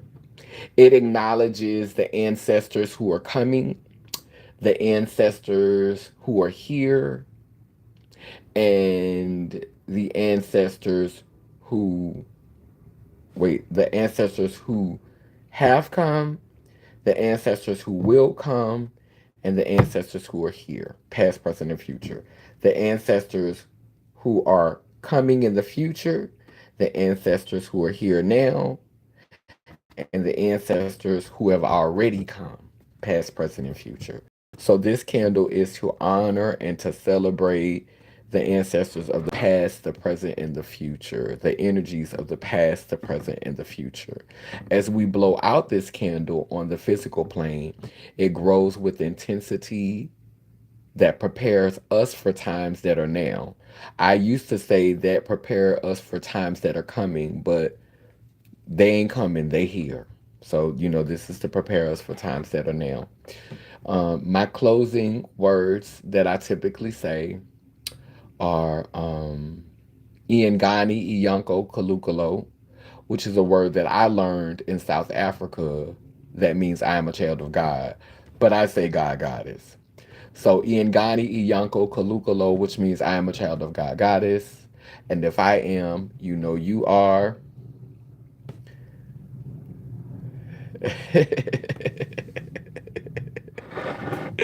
Girl, we go, girl. You got to give it to God. Girl, stop.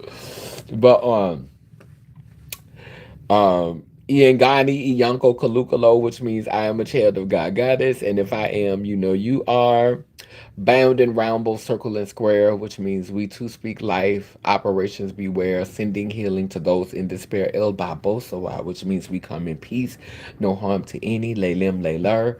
Thank you so much to my amazing moderators and my new moderators, my Brister and my Mada, Mada Snow and empathy. Now I don't know if Golden Queen would like to be a moderator, but you always on the live, girl. So let me know if you want to pick up a wrench one day, cause you let me know if you want to pick up a wrench one day, go. But I want to thank everybody for coming on to the live. We're gonna put some purple hearts in the chat as we get ready to close. I like the five purple hearts that symbolizes earth, air, fire, water, the elements that we use to create. And then this one is heart, soul, and spirit. So we put our five hearts in the chat. Purple ones rise, wholeness, wholeness, wholeness, wholeness, wholeness. Lay lim, lay lur. Yes, yes, I love y'all. Thank y'all. So thank you for helping me unpack this trauma today. Thank you for helping me unpack this trauma today. People don't be understanding why I be needing to come on and talk about something, but baby, I be ready to pack light. Okay, get that monkey wrench and use it wisely. I need to come on here and I need to pack light. I need to come on here and I need to and make sure that I am unpacking all these things so that I am moving forward. I did an amazing live the other day and I was trying not to baby, we gonna know now you got to work on that Laylim Layla. I see you was trying there though. We understand we understand what you was trying to say.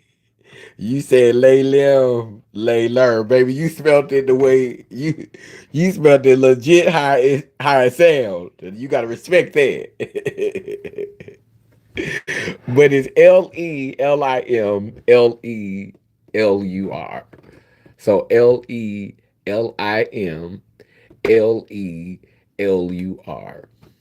But that's good. I love that. Thank you. Thank you so much for that. I appreciate all of that. Again, thank you all to all my moderators. I think I saw 100% up in here, 100% pure love up in here earlier, swinging that monkey wrench. Hey Faith came up in here, my bookie boo, the Sagittarius. I want to make sure I get it right and don't I gotta practice. She a Sagittarius. She a Sagittarius. There you go. There you go, Laylim later. And y'all have a beautiful, amazing day. I'm finna go and see all of these comments because I've been getting notifications from TikTok that might have been over there on TikTok doing accepted. So I got to go on over there and see what's going on over there. Oh, yeah, I know you're a Sage. Yeah, so we had some Sages on here. So let's see what all we got in the chat. Let's see if we have all the elements in the chat. So I know Mada is a Pisces. We got some Sag on here. What's some of the other energy we have in the chat?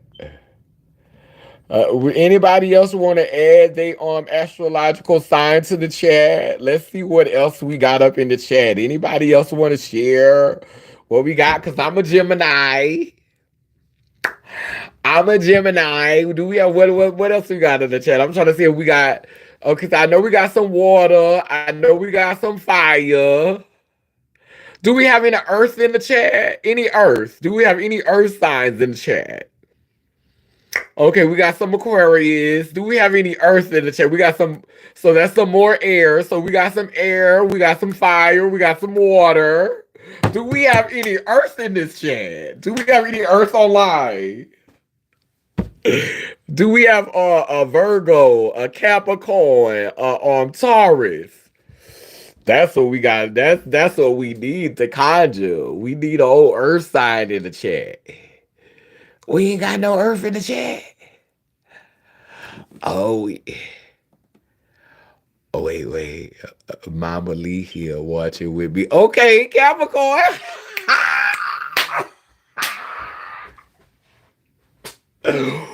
Oh yes, honey. Okay, we can cast those spell. Now let me start.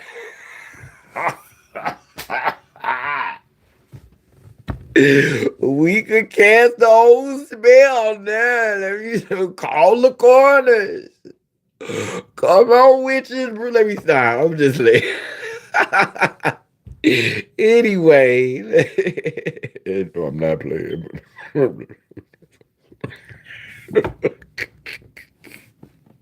Oh wait, let me be serious. They know what the fuck we're doing. Cause see, when you get ready to call the corners, now you know I got a little Taurus in me.